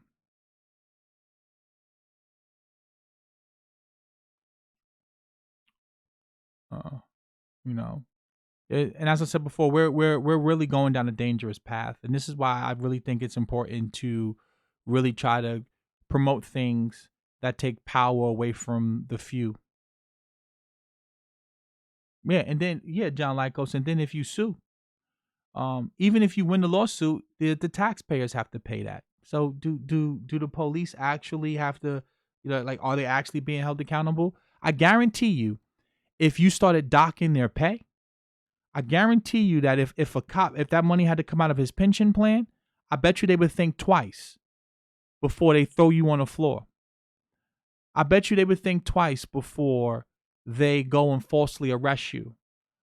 If they knew that money was going to come out of that pension plan. But see, again, there's no skin in the game.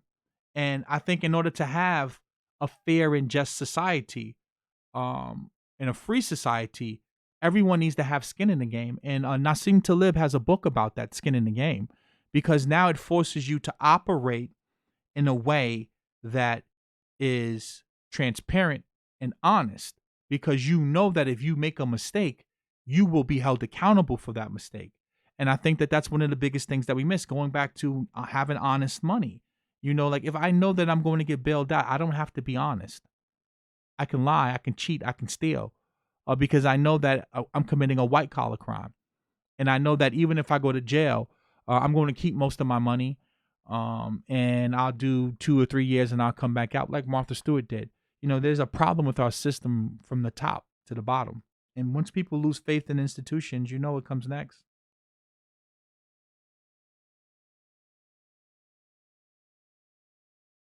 Um, People are giving up their guns. I don't know. I don't know what planet you live on, Frankie Cow, but I, I, you gun owners, you don't have too much time left. They're coming for those guns, right? They're coming for those guns. You can talk tough now if you want to. They're gonna come for the guns soon, Frankie Cow. You'll be giving up those guns soon, and many people are going to willingly give them up.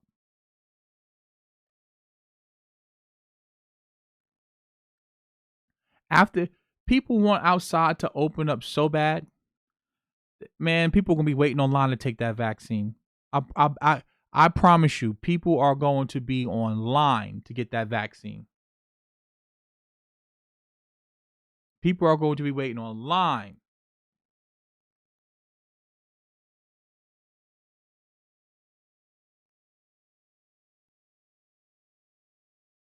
Right? People are gonna be begging for those vaccines because people want to get back to the bar, man. It's gonna be nice outside. People want to get back to partying. People are slaves, man. Humans were built to be slaves, and that's just the reality. Everyone's not built like us to think freely and be accountable for themselves. People like to be told what to do. That's just human nature. That's just the reality.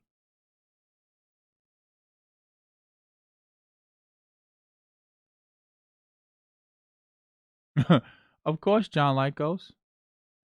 Of course, that. Listen, man. Obama fooled me. That was the first time I ever voted. In the last time I voted for Obama, the first time, and after Barack Obama, I told myself I probably would never vote again. And I didn't vote for Obama because I really even knew about any of his policies. Remember, when I voted for Obama, I probably was like 18, 19 when I voted. I voted off of the idea that was built around him, the marketing, the apparatus that was built around him, about the whole hope and change. And, you know, all of your friends were doing it, right? So it was like a cool thing to do it because everyone else was doing it and he was going to be the first black president. And then he got in there and did nothing. He was just another puppet.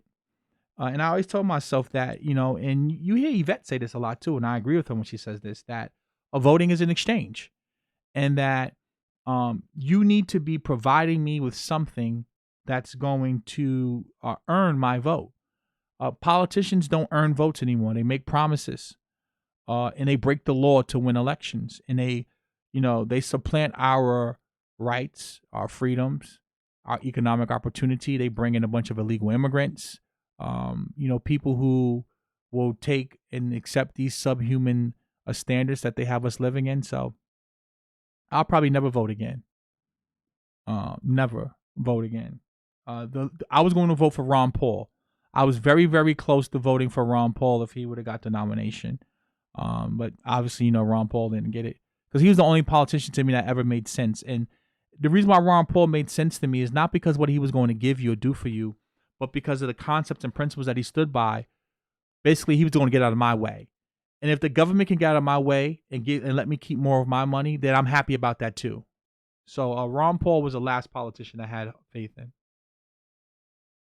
But even Rand Paul disappointed me when he became a senator.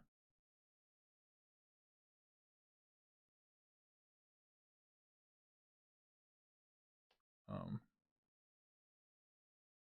Kanye West 2020.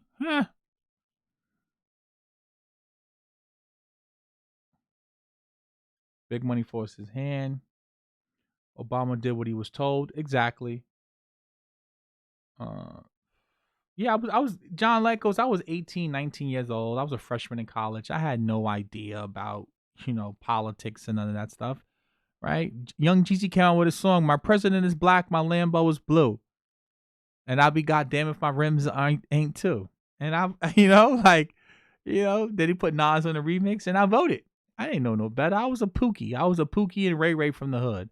I was not this guy you see today into stuff like that. I had no, no understanding about politics and policy and none of that stuff. But that's what got me going down the rabbit hole when I realized I said, wait, all of these people jumped up to support this man. And then I came across my red pill moment was I watched 9/11 Coincidences.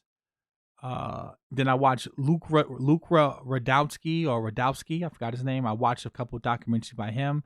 Then I watched the Alex Jones doc, and then I went down that rabbit hole and I got red pilled. I think that was in like maybe 2009, and then after that, I became aware of the system and the machine and the wool that been pulled over our eyes. And for me, once I was red pilled, it was over.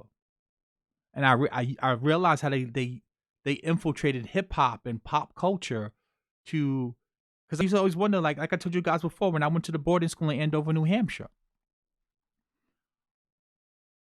why where I came from it was cool to wear a Stop Snitching's T-shirt, even though I wasn't involved in any real street activity. Like obviously, you grow up in the hood, you do some stuff here or there, but I wasn't really into the streets like that.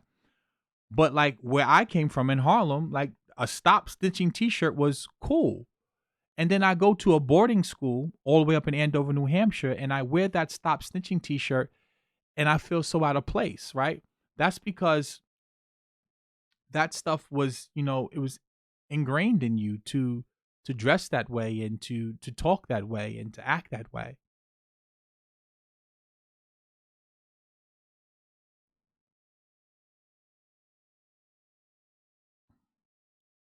And that's what happened. So like you start to realize like a lot of your behaviors is influenced on you. Like you don't a lot of the things that I was doing, I wasn't dressing this way and acting this way because I wanted to. I was behaving this way because it was cool to do so. I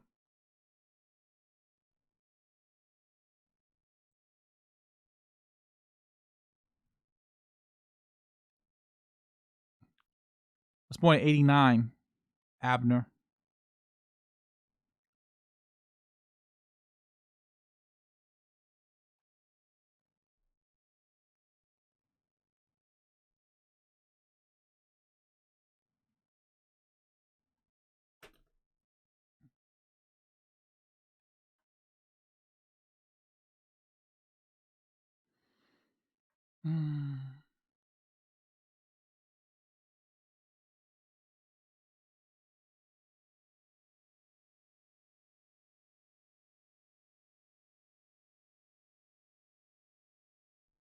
Mm-hmm.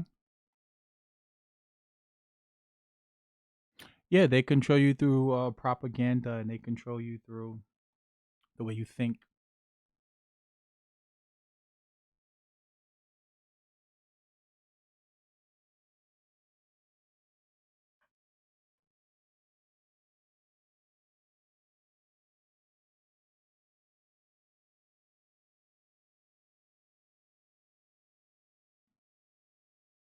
Yeah, adapting, following trends, 100%.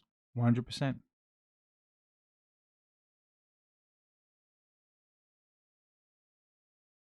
hmm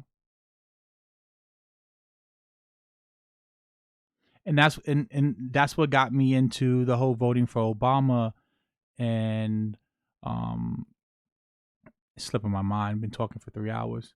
Uh, you know, you start to realize like a lot of things are you know programmed and influenced upon you. They're not things that you do because you want to do them.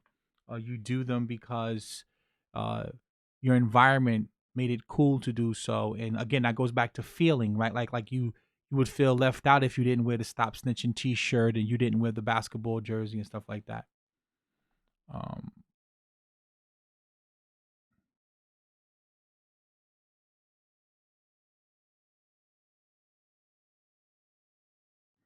Sean CC. Of course, there would be more stimulus. I told you guys. I would not be surprised if they don't basically do UBI. I told you that $1,200 was just a test. The economy is never going to be the same again. We were already living in a bubble. The bubble has popped. There's no way that the economy is going to be able to recover because it was a bubble to begin with. And as I said before, the only way out of this is to print money or go into a depression, right? Think about it. If I'm wrong, that means the stock market has to crash. That means pensions has to get wiped out. That means real estate, like so many promises and things has to happen. That's going to lead to anarchy on the streets. The government's never going to let that happen. So they're going to inflate the currency like they've been doing, right? It's easier to do what you've been doing than to try something different. So they've been printing money and bailing out companies going back to the 40s and 50s. They're going to continue to keep doing that, which is why you own gold and you own alternative assets like crypto. So they're going to print more money. They're going to do UBI eventually. And this $1,200 or $2,000 or whatever they're floating to give to people, they're going to give to people. The question is, what is it going to be able to buy? The question is, what's happening to the supply chain? What did I tell you guys before? We're having a demand shock and a supply shock. Okay. So we're having a demand shock because people are in the house and they don't have money to actually buy the things that they need. Okay. That's a supply shock. And also, if people are not working, you know, um, if they're not that's a demand shock as far as people not really buying products anymore. The supply shock is going to come from, well, people are not working, they're not producing anything. Farmers are forced to have to pour their milk out. They're forced to have to, euthanize their chickens. So then now we're going to start having food shortages. Like it's only a matter of time, right? So you can begin to see that there's going to be a lot of problems to come. So they're going to try to do some type of a UBI. The funny thing is, on my next live stream, I actually, I got the grant, the EIDL grant. They gave me I think it was like $2,300. They gave me for businesses, the small business grants. I got one for my business, so I got the grant, not the actual loan, just the grant. Yeah, most places you go to, they're going to have food shortages. So Trump is trying to use the Defense Act to force people, to go back to work, but that's not going to be enough. It's just not.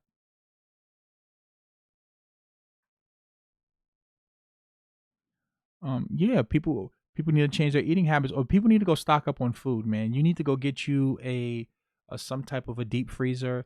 You need to learn how to dry freeze your foods so they can last longer. And you need to go stock up on food. That's what you need to be doing. You need to be stocking up now. Again, if I'm wrong, great. You just have some extra food that you don't need.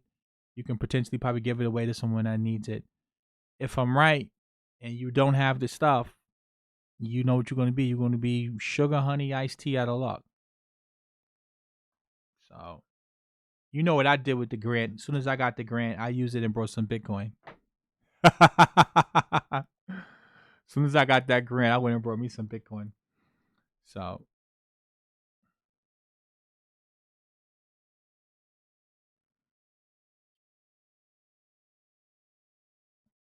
that cash is trash. I'm not trying to hold any cash. I'm going all the way into my crypto investments. Um, Free crypto. That's what I said as soon as I got it. And it was a grant. So I read the fine print. It wasn't an actual loan, it was a grant. But who knows with them? They could always change their rules again. Yeah, get your deep freezer. I don't eat meat, but she does. The Shake Channel 415. Yeah, do that. I don't understand why people won't do it. You're supposed to be stimulating the economy, Elon. Yeah, I'm stimulating my economy. I'm stimulating the crypto economy. That's what I'm doing. The Defense Production Act for meat, that's not a necessity. They use that though. He invoked that. Mr. J.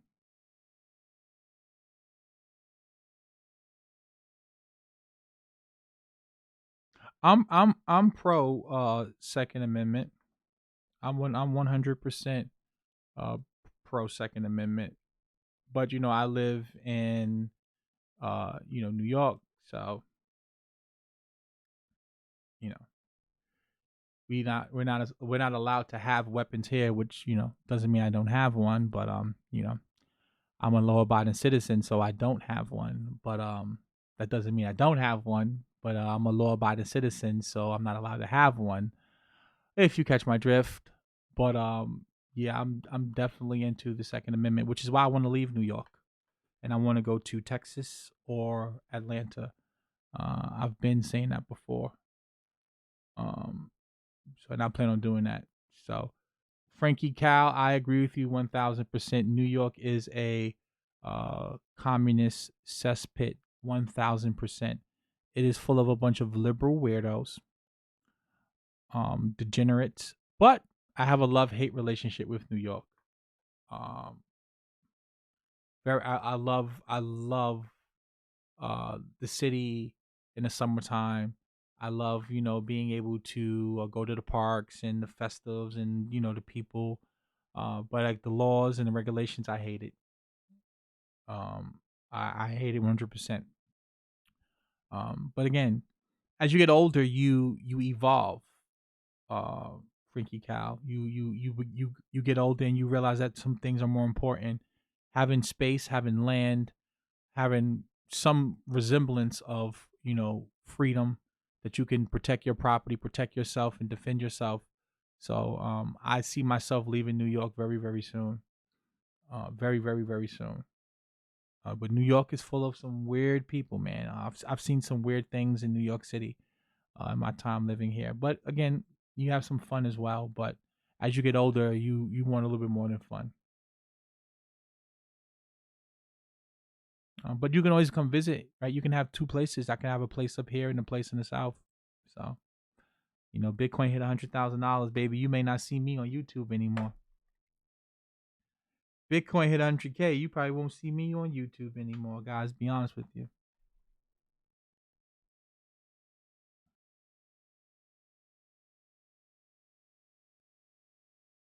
But we've been going for 3 hours, man. We've been going for 3 hours, so I'm going to wrap it up here. The course should be ready to launch no later than Thursday next week, but I'm definitely pushing for Wednesday.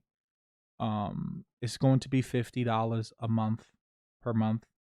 Um, the first thing we're starting with is basically, you know, teaching you about a blockchain, teaching you about Bitcoin, because really to understand the blockchain, you have to start with Bitcoin. It's the OG. 2 weeks after that, the Ethereum modules will be up on the website. As I told you guys before, a lot of this information that you can find the information for free. I am not going to sit up here and tell you that I have some revolutionary, unique knowledge for you. The problem is that it's scattered all over the internet and it's not as easy to find and source. Uh, my course is going to be put in a way where you're going to be able to understand some really basic concepts, um, how to use Bitcoin, what is Bitcoin, how to store Bitcoin properly, um, and as I said before, teaching you about other crypto projects. And then we're going to have a roadmap. As I said, every 2 to 3 weeks, we will be adding new stuff to the course for the $50 per month membership. Depending on the success of the course, depending on the feedback that I get, and that's why I said I want to start small. I don't want to start crazy. Will tell me what I need to do. Do I need to continue it or just scrap the project in general? If the feedback is good, the support is good, that will be accompanied by every week we would do a 2 hour live stream, at least for the first 2 to 3 months that the course is launched, as people are coming in. And I'll be taking feedback from you guys to see what I need to improve upon. And this will be an evergreen thing. The course will be updated if need be, if things change in Bitcoin and crypto, etc. Um, that's what it's going to be about. So, definitely talking about Monero. 100% Monero will be covered in the course, not on the first launch, but in the coming weeks. So again, they're just really filling things out. As I told you guys before, there is a ton of people in the crypto space that has courses as well, from Jameson Loop to Ivan on Tech to Bitcoin Tina to The Crypto Lark has a course. Um, there's the guy I showed you this before. I'll put it up here again. Andreas Antonopoulos. He has well over 200-300 videos about Bitcoin. Again, if you want to go the free route, God bless you. Go here, learn. You don't have to buy my course at all. The three blue and one brown, he has content about it. Again, there's tons of people talking about um, Bitcoin and the pros and cons and different crypto projects and blockchain technology in general. I just know that I feel confident that by taking my course, you'll be able to have a really, really deep understanding. Not I would say deep, but a very good understanding as to what this technology is, what it does, and why you need to be utilizing it. So I'll get back to working on the course. Just wanted to touch bases with you guys and let you know I'm still alive, what's been going on, and where we're looking to go from there. And that being said, I'll see you guys. Probably do a live stream over the weekend. Just gotta take care of some more things as far as videos. I'm waiting for a piece for the green screen. So thank you for everyone donating to support the content tonight. It was good to chat with you guys, and I'll see you guys on the next live stream. Have a good night.